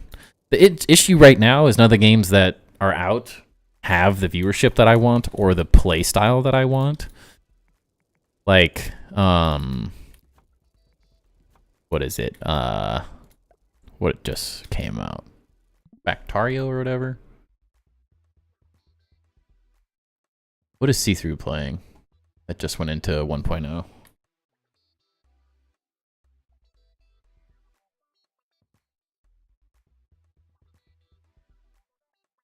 Satisfactory. That's what it is. Like, Satisfactory is doing pretty well right now. It's decent enough 1.0 release, but like in terms of like building, like I have no interest in building factories. Like that's not at all my style. So I'm like, it has to be, I want to grow, but I want to grow through the games that I enjoy playing. I'm not going to play a game because it's got hype. I have to play it because that's what I really want to do at this point. But like Subnautica 2 will be a massive one we add into the channel. I'm hoping Enshrouded's viewership gets better as we get closer to like full release. We'll see though. No clue. There's no guarantees of anything. It's weird. It's got some insane viewership and some really bad viewership. I can't really understand how that's currently working. But the hope is that when it goes out on the console, it's going to explode. And we'll just slowly add in other games as I find like interesting stuff that I want to play. Like if we're doing anything, it's like I'm playing games I'm passionate about at this point. Like I don't have any interest. I do this as like a full-time full side gig deal. So it's like I have no interest in trying to make a bunch of money doing something I'm not enjoying just because that's how I have to make a living. I already have the living part covered at the moment, so I'm not really like, I have to have a lot of fun to play the game currently is the way I'm thinking about it. But I'm thoroughly excited about like Subnautica 2 and some of these other games releasing. Wish Lady Moniki would get her PC up. I think she would go crazy with that. Honestly though, she's already gone crazy. Like that, her whole build, like the before and after stuff was like, she knows what she's doing. She's good at it. She probably just questions herself a little. Kind of imposter syndrome, which we all been there. I get that. I was there for quite a while.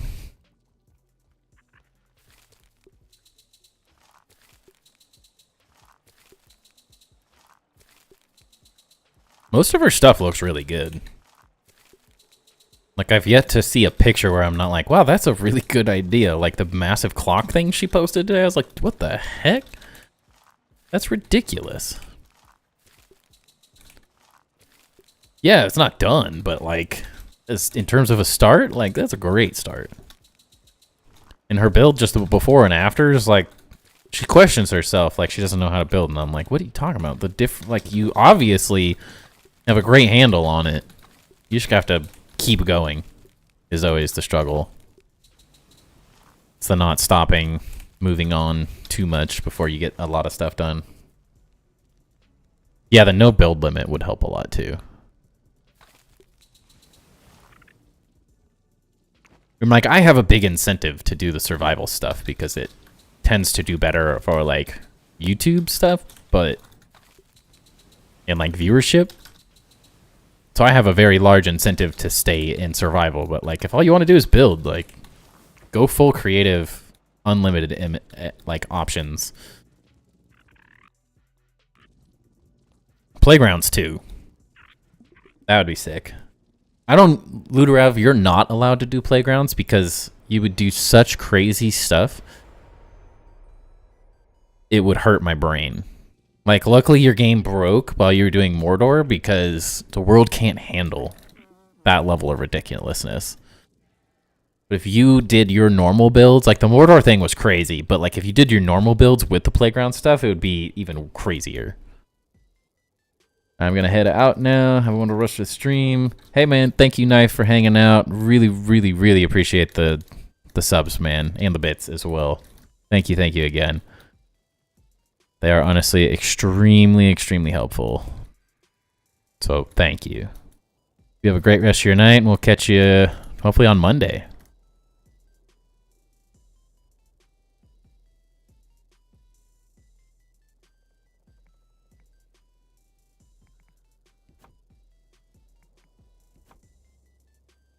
What about that one looked off?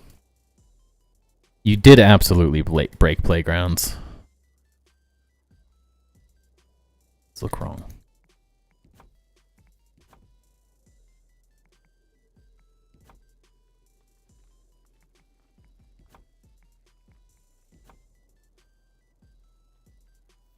I think playgrounds broke specifically because it knew it was you. It was like, dude, we can't.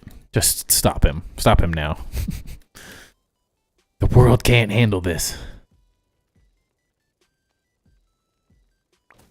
Okay. Collect this garbage. Need to figure out where we're going to lay these column things out. So just don't like this. We don't need these windows. You can barely see them. They literally are conspiring against you. I think it's 100% true. For good reason. You're a problem.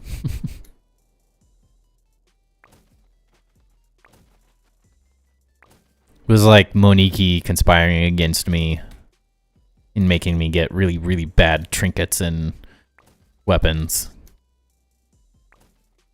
I was like, I didn't realize that that's at 43 for a second. I was about to crap my pants if that broke everything. There goes my night.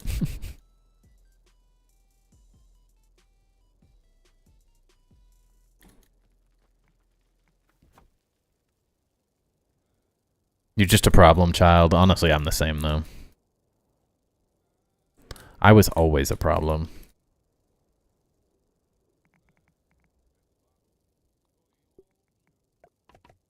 I got in trouble for like the dumbest things. It wasn't even like my fault. 90% of what I got in trouble for was like the dumbest stuff you could have imagined in school. I got suspended once because this girl essentially was flirting with us. She stole our soccer ball, so we were like jokingly like using our feet to get the ball back in a non-threatening way, and then she told the principal that we were kicking her while she was laying on the ground. I'm like, bitch, what? Are you kidding me? Kicking you? No one kicked you. It's not a very good way to flirt, you know? Like, you can get us all in trouble. So, like, 4 people got suspended because of that. I also got in trouble. I got in trouble for kicking people a lot in, like, a not real way. I had an English teacher that hated my guts because my mom essentially pissed her off one day. So she hated me. And she gave me detention because one of my buddies stole my pencil. And I, like, jokingly walked up, like, got up, grabbed my pencil, and, like, fake kicked him. And she's like, detention. I'm like, cool, awesome. Like, if I actually kicked him, do you not think he'd be, like, yelling? Like, you think I'd kick my soccer teammate? Like, legitimately? I'm like, no, she just hates me because my mom. I mean, I was never a class clown necessarily, but I definitely was a lot in school, so can't necessarily blame them. Only ever gotten suspended once. I got narked on for chewing in school. And that could be worse. I got suspended. I got suspended for the soccer kicking thing. I got detention for the kicking my friend in class, which was a joke. And then I also got suspended for, back in the day, you take an eraser and you'd see, I still have the mark on my hand, funny enough. Like, only I can tell it's there. It doesn't really look like anything. But you would see who could erase their hand for longer. And whoever gave up first lost. And we got suspended for self-mutilation. As if that's a thing. Like, if I'm dumb enough to hurt myself, like, is that really anyone else's problem? Like, I need to be suspended from school for being stupid? If anything, I needed school at that point. Suspending me made absolutely no sense.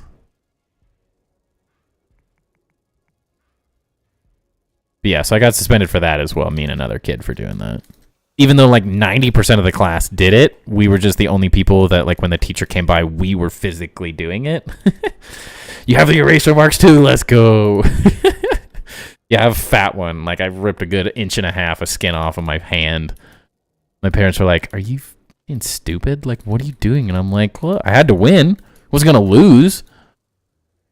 My dad's like, oh, as long as you won, I don't really care if you do stupid stuff. Like, the epitome of my dad is, like, when he was growing up, him and his brother got in a fight, and he locked his brother out of the house, so his brother fake punched him through the window, but accidentally punched through the window.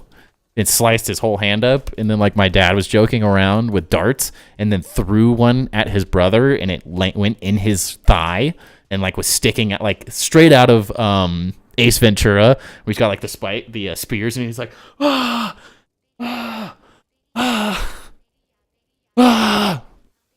Just had a freaking dart launched in his leg. And, like, if the worst thing I did was, like, erase my hand, like, I think we're doing okay. I think I did fine. Mom thought it was self-harm. I was like, no, it's just the boys. Exactly. It's just guys being dumb at the end of the day. That's all that is. Ooh, hand sanitizer? Ooh, we didn't do that.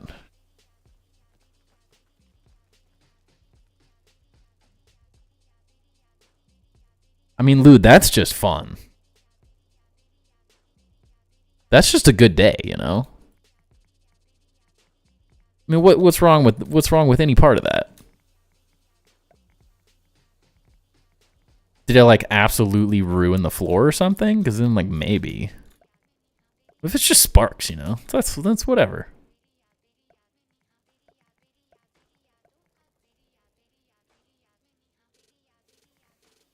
What is this? 2 full tiles off.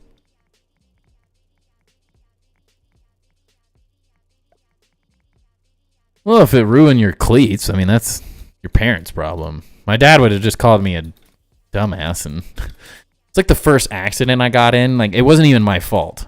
I was in a parking garage, and this chick took the corner too tight, and so she forced me to, like, it was either swerve and avoid her crushing the front of my car, or take a quick turn, and I clipped the wheel well of my car on a concrete column. And I got home and I was like, so, I was in an accident. And all my dad had to say was, well, don't you feel like a dumbass? I'm like, well, you got me there. Don't know how to respond to that one. Well, it wasn't even my fault. It was like, I should have just let her hit me at the end of the day is the issue. It's quite annoying how this is not quite even, but it's what it is, I guess. I feel like every ADHD person got in trouble a lot in school, just too much energy. Dude, no joke, though. The only days that I wasn't doing absolutely stupid stuff on a daily basis was the days that I had strength and conditioning or, like, some form of PE. Because, I mean, seriously, like, without that, like... Because I usually did strength and conditioning and some PE course at my school not every day, but most days. And I was like, those are the only days I wasn't a complete psychopath.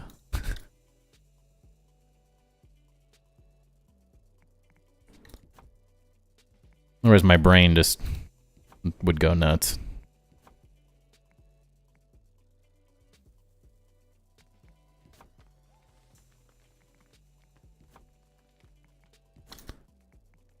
I definitely did not have the attention span to sit around like that.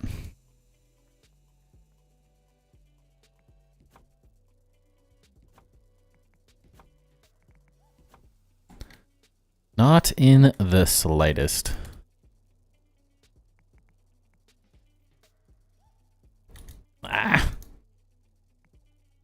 Would have been easier to just build from scratch. So art class, I was that kid that would draw all over the paper and do none of the assignment. I never drew really in class. I was just screwed around. Spent more time talking and being an idiot, if anything. Actually, these are pointless now that I think about it. Let's do the full floor.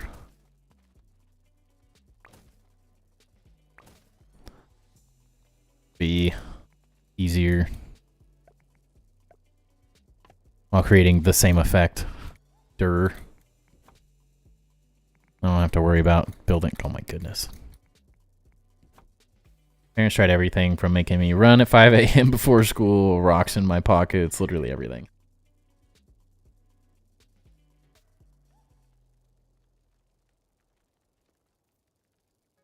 Yeah, that's why I had soccer and stuff every day. So that worked for me.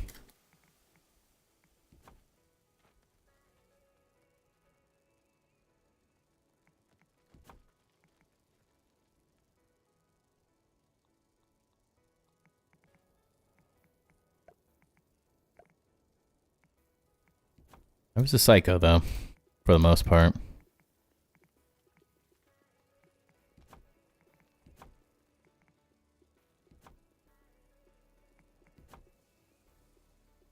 was like a good psycho, though. Like, and it was never like a problem. It just was like people couldn't handle it. It was all.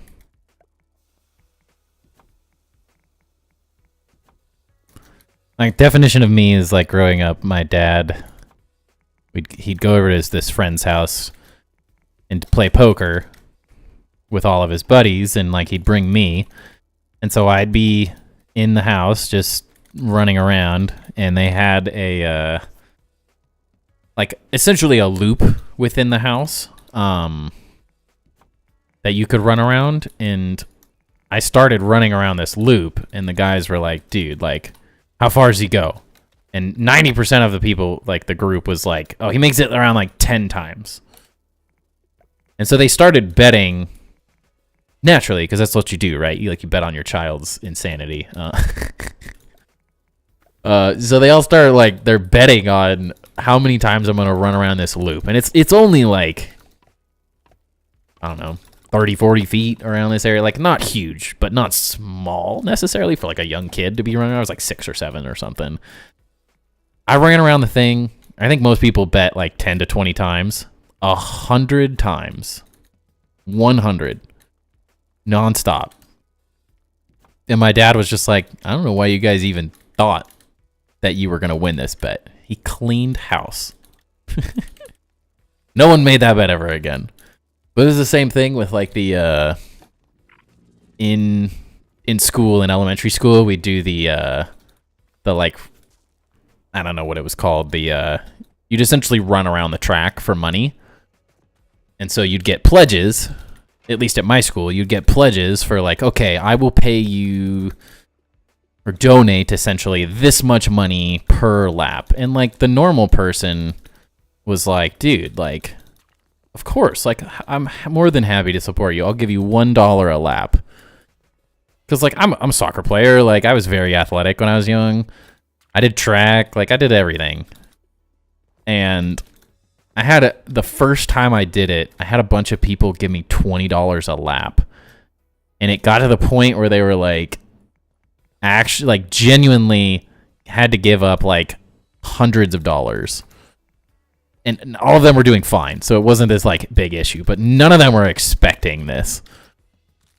And I just like, I think I ran 60 laps or something like that for this thing. It wasn't it wasn't like an actual track. It was a little smaller, but it was nuts. What did you run in track? It was all sprints. Sprints and hurdles for the most part. I did the 100, 200, 400, 4x1, and 2x1. Or 4x2, whatever it is. So 200 meter race. 4 people? 4 people. I don't know. So whatever it is. I essentially switched through like any event they needed me. I didn't do it until my senior year because I was so busy with soccer. It was my main thing, was soccer growing up. And then I had a buddy in track that was like, dude, just come do track with me, please. I need more friends doing it. So I was like, dude, I'll do track. And they're like, why did this guy not do track all 4 years? Like, he would have been really good. I was a major sprinter. Was definitely my thing. This side needs something interesting like the others. Mile relay and 400, nice. Yeah, the first time I did the 400 in a meet, I'd never done it before. They just were like, you've done a 400 race, like, but you've just never done a relay. And I was like, yeah, totally. And like, I've done other relays, so like, we'll be good. I did it, and they put me at the anchor, and so I did the last leg, and the guy in front of me was 200 yards ahead of us. And I just started off, like, my normal jog was faster than his sprint at that point. Not a brag at all. I think he just wasn't the fastest guy. And I got to the last 100 meters of the 400-meter race and just smoked him. And because like everyone's losing it, it was like, this is freaking awesome. And my coach pulls me aside afterwards, and he's like, what were you doing? And I'm like, what do you mean? I won. And he's like, you weren't even trying.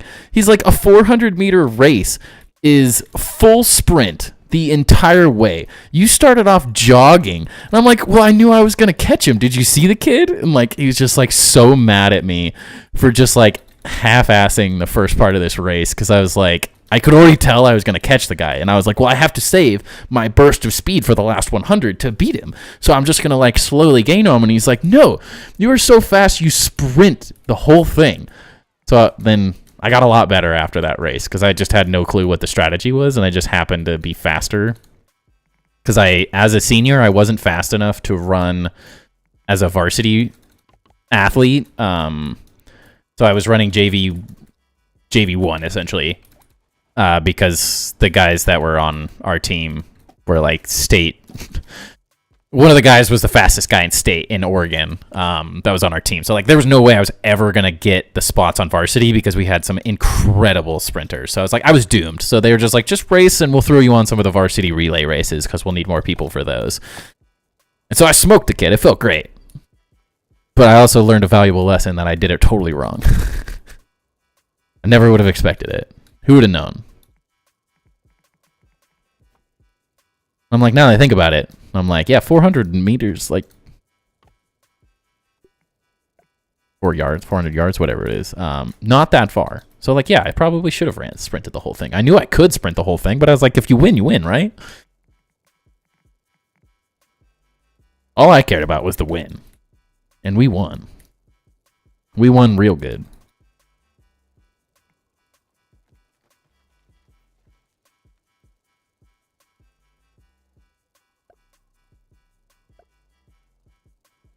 That's a great way for this to work. If I don't build them, I can line them up perfectly.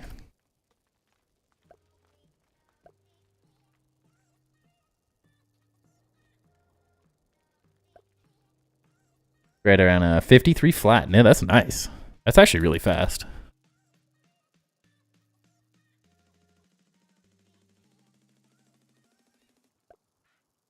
I think I was in high school, high 40s, 40. I can't remember the exact time. I won't even BS it. I'll get it wrong.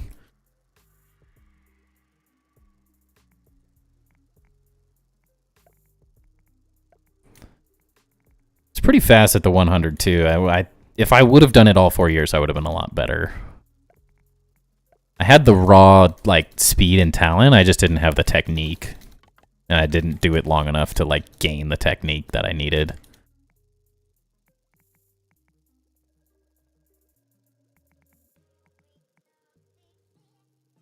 Like, yeah, you're running track all through high school.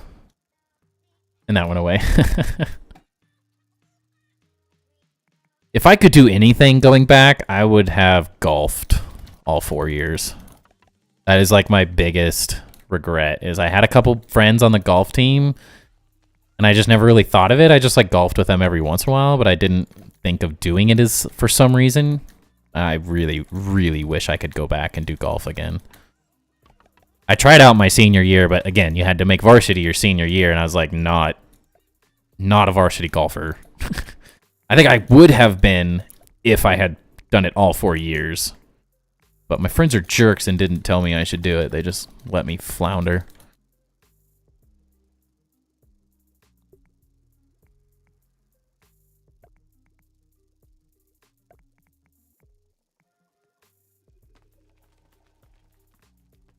Couldn't golf to save my life. Earlier on, I was not as good. I spent 2 years during COVID golfing like every day. And because I have a really good group of friends. My brother-in-law is a really good golfer. My dad's good at golf. I have a lot of friends and family that are pretty good, or at least like to golf. So for me, it was like, well, why wouldn't I try to get better at this thing?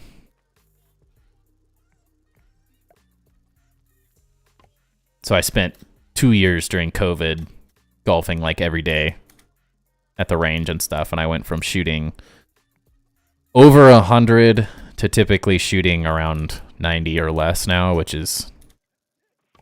I'm still right about there. I don't get to play as much now that I have a kid, unfortunately. But I would say... I think I was looking at it like about 6% of players ever break 90 legitimately. And I can do it on a semi. If it's a course I've played before, I can typically break 90. If it's not a course I've played, then you never quite know. It's a mess at that point. But I would have been a really good golfer if I would have golfed for 4 years in high school.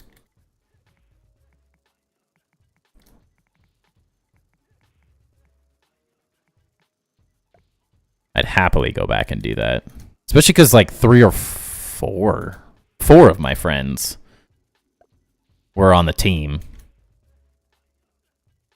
I just didn't quite put the whole thing together. Thought it was going to be something later in life. Hindsight's 20/20, of course. Didn't know later in life it was going to be something I enjoyed quite so much. Also, are you messing with this stuff, Luderav? I'm still waiting to see your ideas if you got some, like...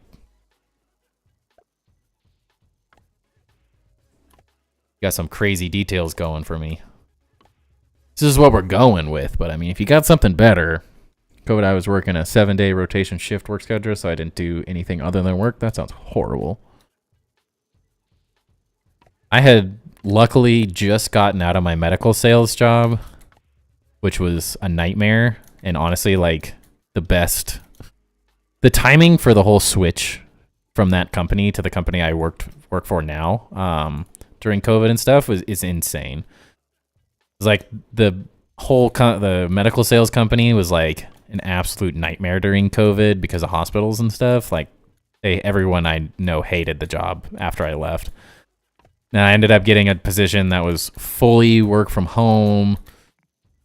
Because of COVID, it became fully work from home. So it was like, everything worked out incredibly well.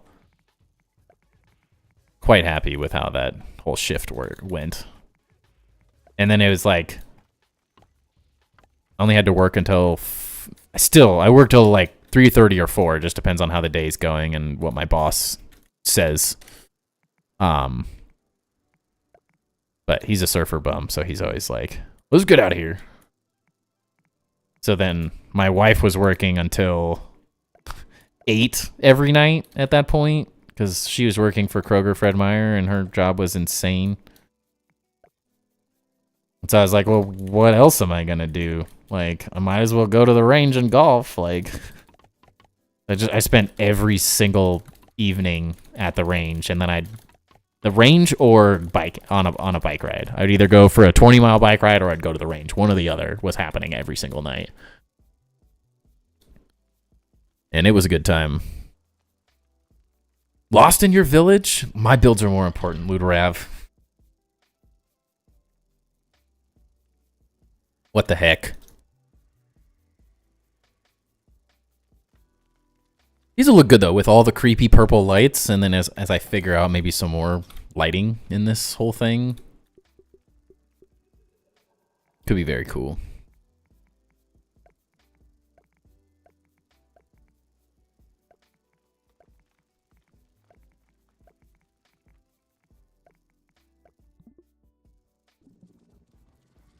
Went way too long to go to sleep, dang it.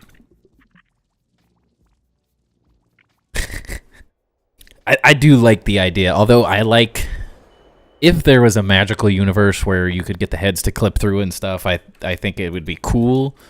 But with how this currently is looking, I feel like the head mounts do make a lot of sense. Like the many-faced god, and we have all these literal head bug mounts. I'm like, it is too fitting to not just do it. And I think once the whole mosaic, there's of course not anywhere near enough of them, so it's going to be a lot of repetition, but I think it's going to be really cool at the end of the day.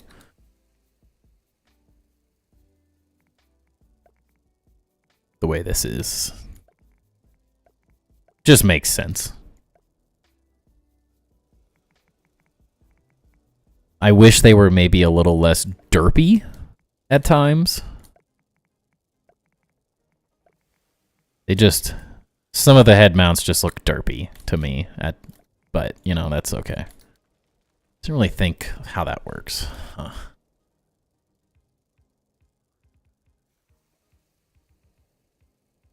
Also, could be cool to just do this on here. Then it blocks the bug mounts. Maybe not. I don't know. I'm just trying to find a place to put some lights. Currently is the idea.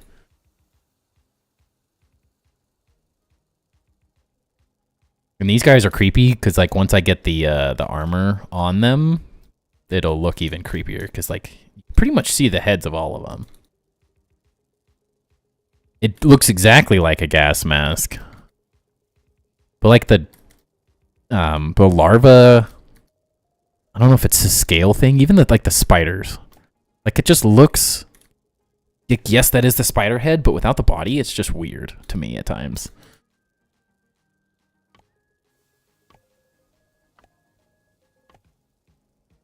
Let's get an idea. Weevil meat. Oh my gosh.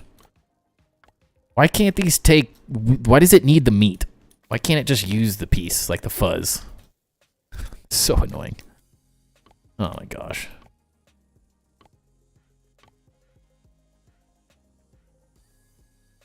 It'll look nice. I think it'll be good. It definitely gives the effect that I'm going for. Like, it's not perfect, but it follows the idea very, very well. I'm just going to have to go OCD about, like, how I place these.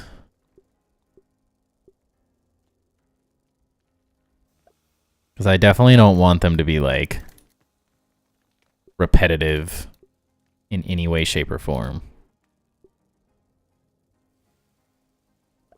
Like, I can't have two spiders next to each other. There's going to be a lot of goofiness.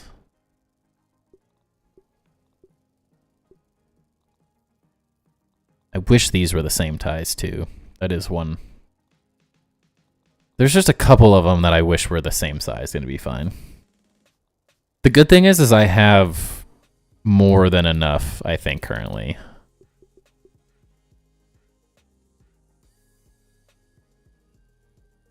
I might have to pilfer from my actual base, from the pagoda base, but I should have enough. Just lying around. But, I mean, if you think about it, what? 1, 2, 3, 4, 5, 6, 12, 24, 48. Oh my gosh, it's a lot. Okay. I might run out. I don't know. I might. Oh, yeah. Every single inch of this is going to be filled. And then each one of these is going to have a different helmet on it. What am I doing? Oh no, it's the ash cement floors all over again. Crap, I'm an idiot. It's this build all over again, dude. Holy cow. At least like the saving grace is I do have a lot of these bug parts. Obviously, I'm going to have to get some freaking gnat parts and tadpoles and weevils, but yeah, every single inch of this And honestly, they may even go up here as well. I'm not sure if this is going to carry on or not yet. But yeah, so there'll be there'll be 8 of these. And 1, 2, 3, 4, 5, 6, 7, 8, 9, 10, 11, 12, 13, 14, 15, 16, 17, 18, 19, 20, 21, 22, 23, 24, 25, 26, 27, 28, 29, 30. 30 times 6 times 2, 360. 1, 2, 3, 4, 5, 6, 7, 8, 9, 10, 11, 12, 24. 504 of them are currently. 504. Oh my God. Okay. We gotta go get some more acorns, because I'm gonna run out. I thought I had more than enough. We're definitely running out.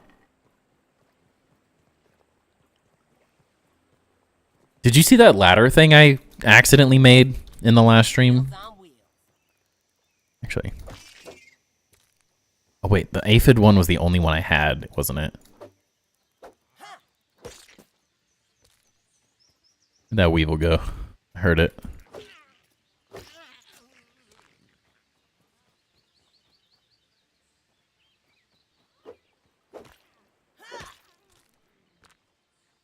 Right? I thought that was super interesting. I'm like, there's some universe where I can make something really cool with that. I just don't know what yet.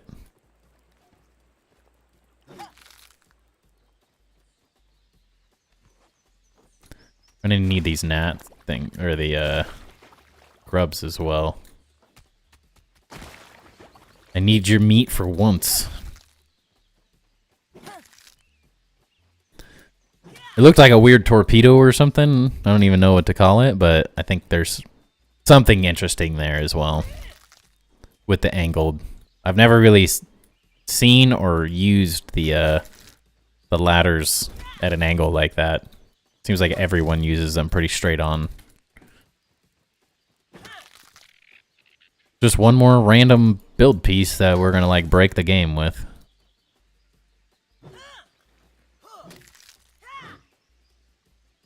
Are you loving life yet? Yeah, right. I love it until I make stupid decisions. It's always worth it. I have yet to regret one design decision like that, but That was refreshing. I regret it in the moment, like what am I doing to myself, and then the final result comes and it's always worth it.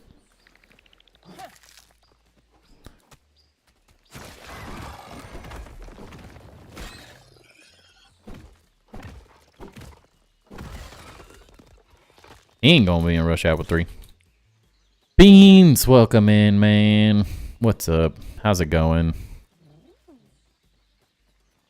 I was like, I heard that weevil.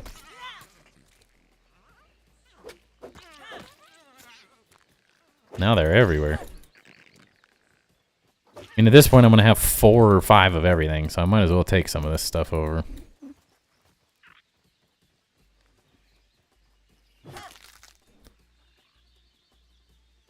But either I'm sure one of us will come up with something strange. Yeah, it's in my head now. I'm definitely gonna find some cool way to mess with it. I still have to build that windmill as well.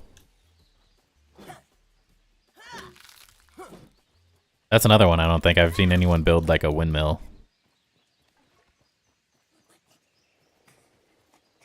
Oh, there's 2? Yikes.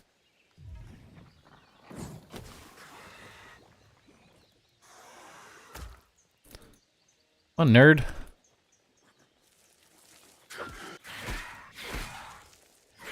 Whoa, whoa, whoa. You stay over there.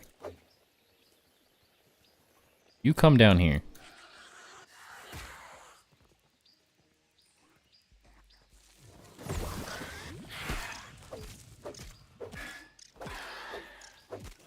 No.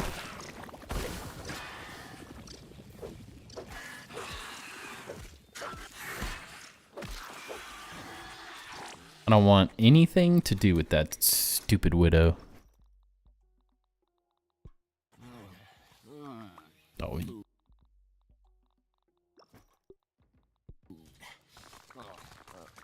Oh, God. Ah! No, I don't want it.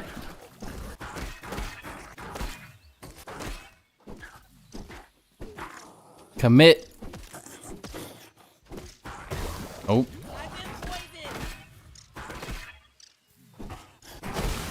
Alright. He got me. I'm dead.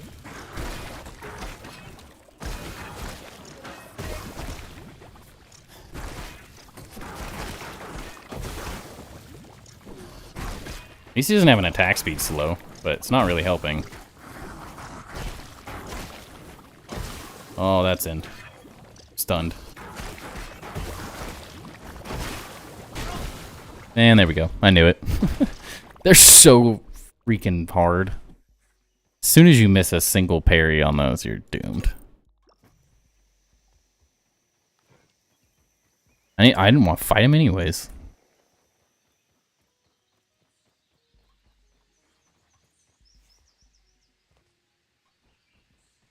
I also miserably parried that. I did a horrible job of that. It's been a minute since I fought that. I do one of those too and completely forgot about it. I may have to try and figure out how to squeeze one in. It's worth it.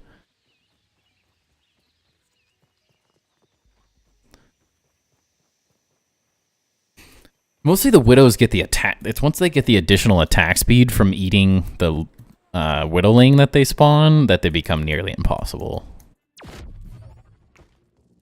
We build, not battle. Let's go. Isn't it true, though? What the heck? You get a... Oh, dang it. I needed all that. Did I? No, I got plenty. Wait, where's the grub? Did I not got any grub meat? Eh? One of these chests has... a couple. Yeah, they're really fun, though, aren't they? Very, very fun.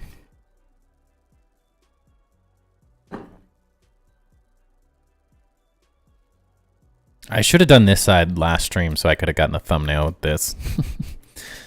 Looks so much better with this wall done.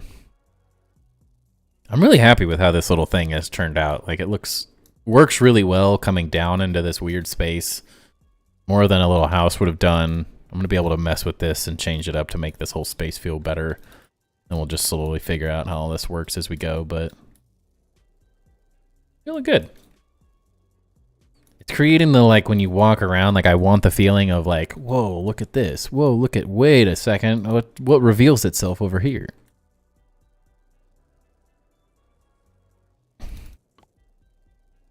Tadpole. I need gnat and tadpole meat. Ugh. I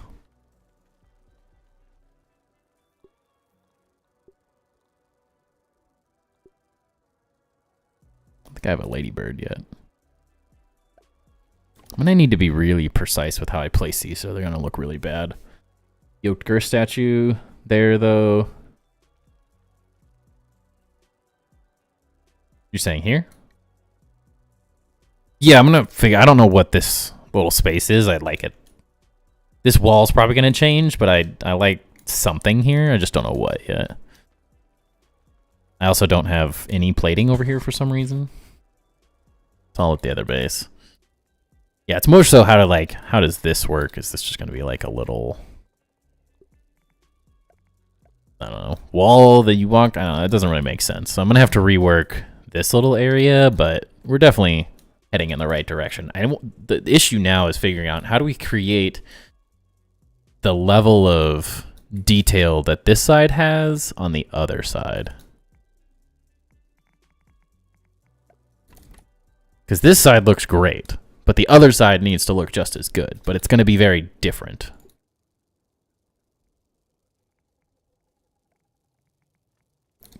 I don't want it to be a mirror image, and it can't really work that way because of the way I have the foundations and stuff done, but we'll figure it out. It's all random until it's not.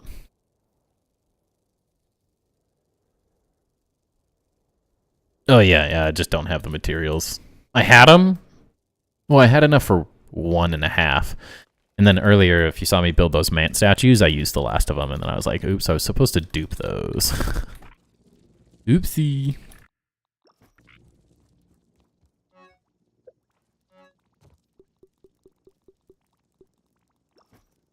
I'm gonna have to dupe a bunch of those, I think.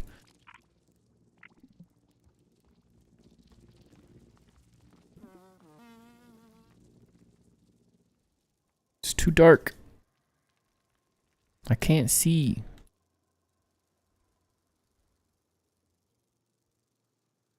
This thing's turning out great. I'm not to toot my own horn, but I'm always like, I have all these ideas and I never really know how they're gonna work or if they're gonna work. I'm always amazed when I'm like, some of this stuff's really cool. These are great little details. How did I not think of this sooner? That's one of the main thoughts is like, how did I not think of this idea sooner? This would have been really good. This would have been a great idea to do on all these other builds.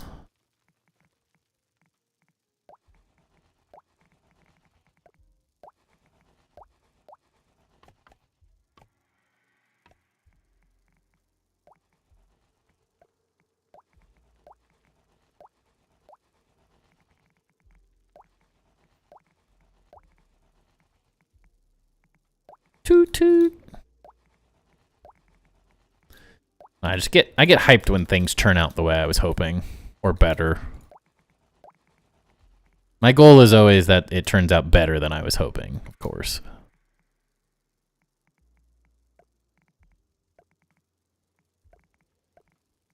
I always have to make the build in some way, shape, or form better than what I was originally thinking. Which is just spending massive amounts of time thinking and designing and changing and adjusting things as I go. Starting out with a really solid idea as well, I think has helped immensely in the way I'm doing these things.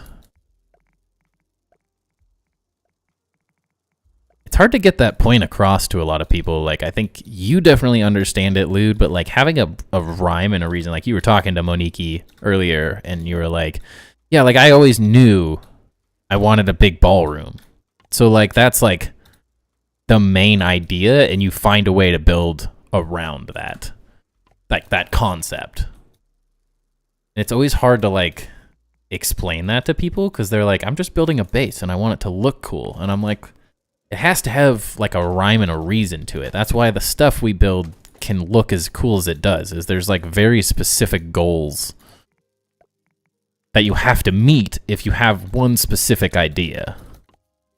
Like if you're just build base be hard to build with that idea. But if you're like, this space needs to have these things, it makes it so much easier to come up with the ideas, like, and create interesting designs that still work with the space. Doesn't mean things don't end up a little random at times. But that like clear consensus of like what this thing is supposed to do, which is what I've had the most fun with. I think that's also the perk of building things that aren't necessarily for like specific uses. They just are telling a story of some kind. Is I'm like, I need a big building here. Let's build the many-faced god's temple. Like, doesn't have to be anything. But because of that decision, it makes the detailing very, very easy overall. I don't have to struggle with the decision-making process. You have the idea prior to the start, unfortunately, but once you have the idea, that's where the magic happens. Yeah. And then you always, like, it's hard to get necessarily stuck on a build when you know what the end goal is. And that like, definitive, this is what this is supposed to be. There needs to be these elements for me to, like, be happy at the end of this build. So you know exactly what you're missing. The finer details may change to like reach that end, but at the end of the day, it's like, this is a room that has to have spaces for hundreds of head mounts of different kinds. Like, so I know what the inside's going to look like. How do we create an interesting outside that like utilizes that idea more? Just little by little by little. Let's see, having an idea for a story helps me too. That's how I got the invasion into the sandcastle. Yeah, exactly. I mean, that's how you end up with the whole like Lord of the Rings and all of that stuff, is like a greater story to be told to help make all the decisions. And it's really easy to like write, design, draw, whatever the creative endeavor is. It's really easy to like relate it back to that original concept when you build that way or do any creative endeavor that way. It's like, okay, if this is the goal, this is the story I'm telling, does this decision enhance that or make it worse? If it's not enhancing it, then we need to change it. Whereas if you start vague, you build vague, your story becomes vague. The tale, anything that it is gonna not hit the goals that have been set. True facts, baby. This is the Build Podcast. I was thinking about it, not that I have any rhyme or reason to start a podcast, but I do like talking a lot, and I'm like, that'd be an interesting, like, you start a building, like a video game building podcast. Is that what I do eventually? Just talk about build mechanics and building games, survival games. Is that what it is? I don't know. Could be something there. I don't know if there's anyone doing anything like that. It's just an arts and crafts thing. Who knows? I mean, in this day and age, anything can be done. You just have to want to do it, right?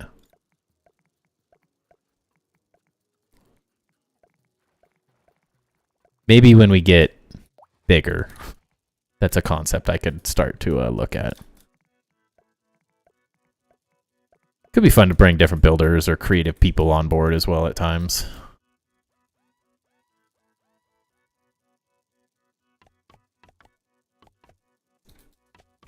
Yes. I mean, you'd obviously be the first person.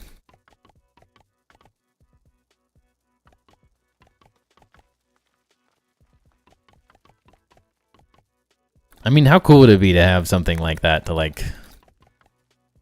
It's like the whole casually grounded thing, like creating a... Maybe it could be a stream, like it could be a live stream, like building podcast. It could be we do like different base tours on a specific day every week, like something like Casually Grounded, where it almost is a podcast, but it's like a community podcast thing. I don't know. There could be some interesting things. The hard part's like you can't have people on a live thing unless you really trust them. Unless they have like a platform themselves that like they're risking if they do dumb things. That tends to be the struggle. So I can see why like See-Through never invited people to play with him unless he was like, you are a person I trust. My entire livelihood is resting on you not doing dumb things that go against what my channel's meant to be. Which I could definitely see being a struggle as a creator.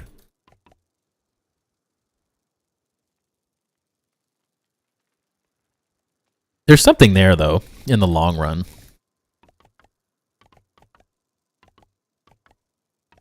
If I can find the right game and the right platform to build on that has a continuous... It needs to be a building game that's not Minecraft, that has the same reach as Minecraft. Tall ask, but that endless playthrough sort of vibe, which could be enshrouded as we keep going, and then creating that environment for people to like join, and I don't know, that could be really cool. Or if I just end up building in every game, that also could mean. I've been thinking, like, in a perfect world, I would be able to stream during the day. These are, like, long-term goals, depending on how life goes, which is always up in the air. But if I could stream Grounded, or, like, my specific game, building game that I'm working on, for 3 or 4 hours, 2 or 3 hours, whatever it is, and then add in the second part of stream, another building game to like new content. That would be really cool.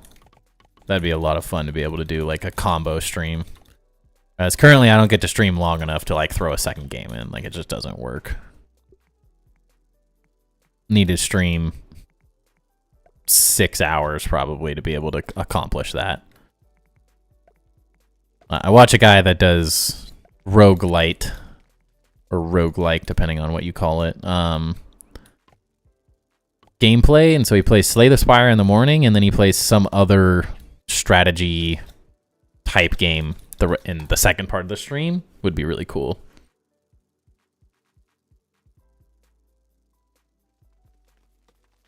Yes, you would have to have adults.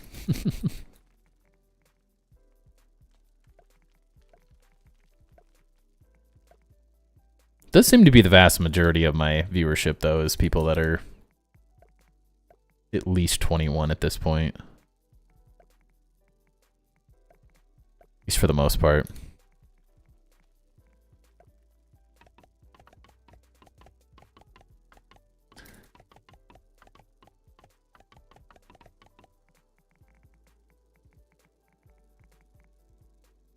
Okay. Yeah, this will look cool. We're heading in a good direction here.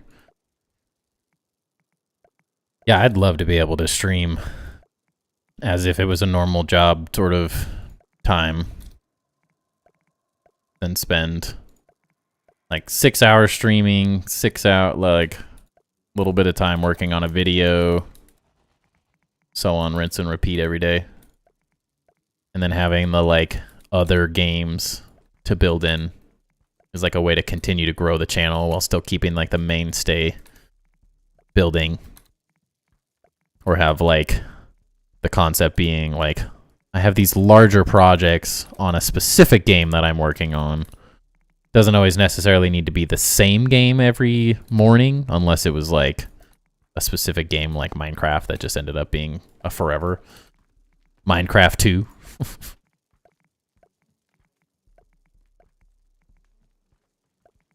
But just be able to endlessly sort of build or work on the main builds and projects on one game, and then add in other survival building games, testing stuff out, sponsored streams for that stuff. It'd be a really cool format to do that I've never really seen anyone building do. They either tend to stick to their one game, or they just make videos really slowly on other games. I do really like the streaming and building kind of a niche. Most builders do not like streaming, it seems like. It's not their forte. They want to like sit and quiet and build and make a video about it, and I'm like, I want to build while talking to people and chilling. I don't want to be alone. To go with Grounded 2, not Minecraft. Oh, 100%. I was saying like the idea that like Minecraft is a never ending. But if they had Grounded 2, yes, we'd be playing Grounded 2 every morning and then transitioning into the next game. 100%. No questions asked. Honestly, if Grounded 2 released, I would be very tempted to, as long as my wife's job was in a good position at the time, quit my job and just go full time. Like risk it. Give myself no other choice but to stream. I think I could grow fast enough with my skill set and background and exposure at the beginning of a game that has that kind of viewership to be able to like make the momentum to keep going.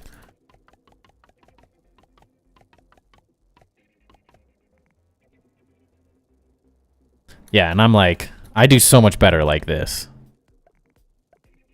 As much as I love the cool cinematic videos, like I'm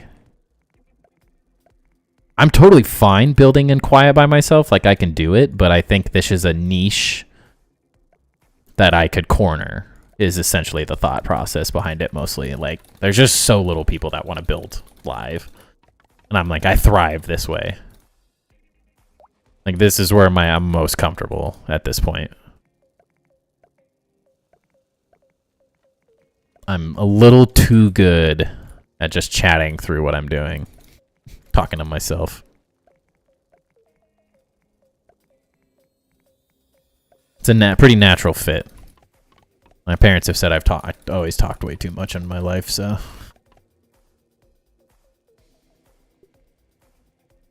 The niche, baby.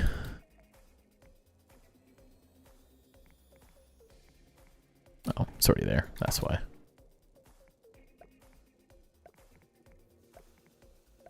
So I've been watching this engineer that plays city builders. And it's just like, what would an engineer do in this city builder? And I'm like, I'm not a huge city builder fan, but I can get why, like, or it's a city planner. He's a city planner plays or something like that. I'm like, that's an interesting concept. And he does some live streams and stuff, and he just plays City Skylines. And I'm like, if I could find that game that I can just make endless content on with good continuous viewership, like, we're set.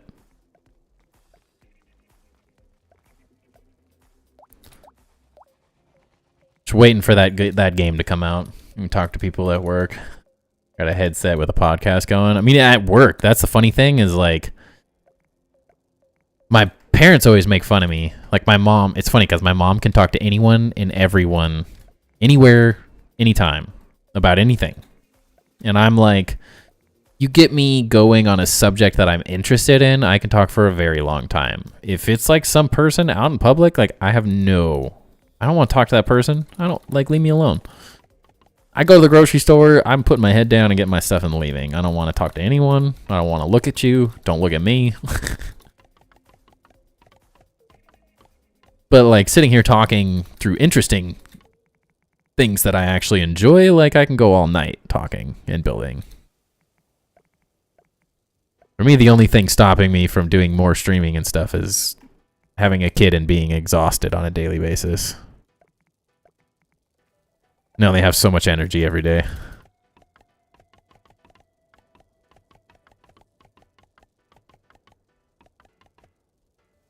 If you had gotten into Grounded Scene when See-Through did... Oh, 100%. Yeah, if I would have started streaming instead of making videos right away, I would have hit the, like, peak. And I think I'd be in a very similar position to where See-Through is currently. I would have had a much bigger incentive. Like, my current issue is, like, do I spend 40 hours, like, working on this video, like, that I'm going to get potentially 60,000 views for, or potentially, like, none, just because the viewership's not really here for Grounded. But if I started earlier, I would have, I think... Of course, as always, hindsight's 20/20, as is life. And that's just not how it was meant to be at that point. But I definitely would have gotten off the ground a lot faster. But luckily, I mean, like, in terms of how little I've done, it's pretty crazy. I'm already like 300,000-400,000 views on YouTube, like, which is nuts. That top 10 builds tip video is just about to pass my first video ever. My first video ever, I got 62,000 views on. First video ever. No clue what I was doing. Breathing into the mic like a pedophile. Like, like, it sounds horrible. And it still has 60,000 views. So I was like, I'm still very, very fortunate to have started the way I started. Everything kind of, like, lined up for me to get going in content creation. We've hit a little bit of a lull, but I think there'll be a spike at some point when we find the next good game to play and build in. It's just a matter of time. If Grounded 2 is a thing, I'm seriously, like, I will have to consider the potential of quitting my job and, like, just going all in right off the bat. Because at that point, you know the marketing's there, you know the building's going to be better. The key issue currently is if and when. If it happens, we're going for it. I don't think I could live my life not. If I have the success I currently have, where I make a little bit of money on the side, not really doing anything but streaming, like, if I gave it 100% effort, like, there's I don't see a way I could fail because the issue is most people just don't give it 100%. So if I can do what I'm doing now at like minimal effort, I'm like, we could take over the world.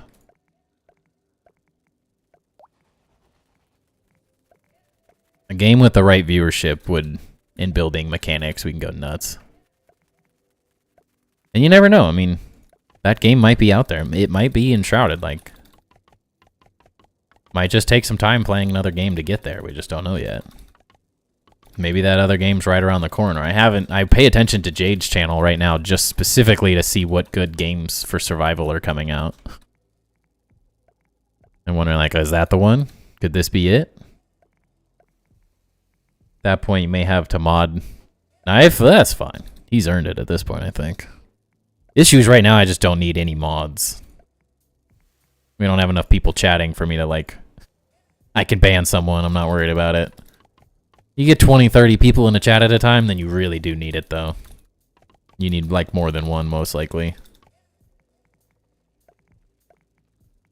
I mean, at that point, I'd have to mod you, though, first. That's why Knife has a VIP, because he's a massive supporter. But he's also easy going and chill, so I wouldn't be too worried about him. Now, Crazy, that's a different story. Him and Unicycle, man. You also have a background and experience in it as well, and you do it for other channels.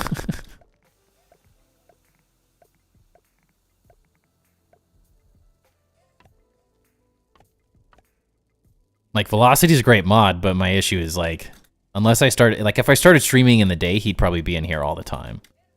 But our time zones are so different that it just doesn't even give him a chance to, like, be in chat.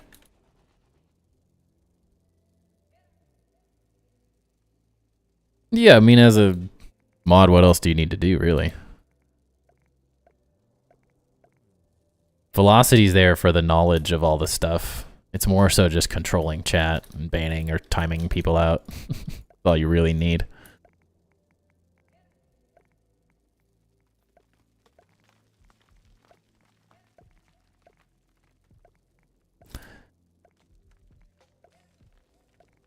It seems like for the most part, the people get modded are just the people that have been around for really, really long times. Sort of like a little reward for being so consistent in the channels. That's essentially how Velocity, he just knew so much more than I did and wanted to do it, so I was like, well, go for it. You help me. That's all it takes. Eventually, we'll need more. Both a blessing and unfortunate right now that we're not big enough to need it, but also, like, not worried about it, so. Was looking for them weirdos. I mod 3 chats all at once. And TikTok? Holy cow. Dang. That's crazy. What games? Are they just... I know you do... Can't remember his name, but one of the guys does... I mean, he plays a bunch of different games, I think, but... was fairly consistent on Grounded.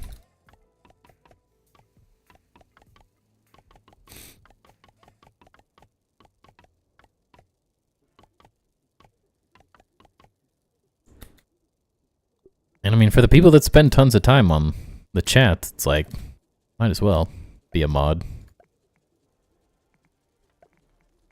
The TikTok ones seem nuts. That's where I'm like, that's so many people.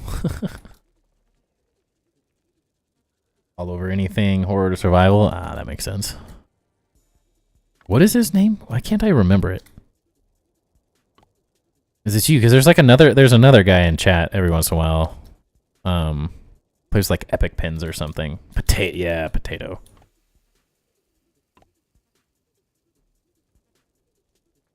Okay. With all the lights and everything that'll come in, I think that'll look pretty good.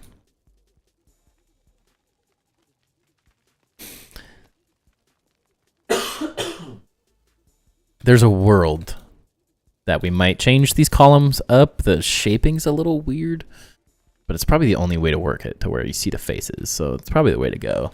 If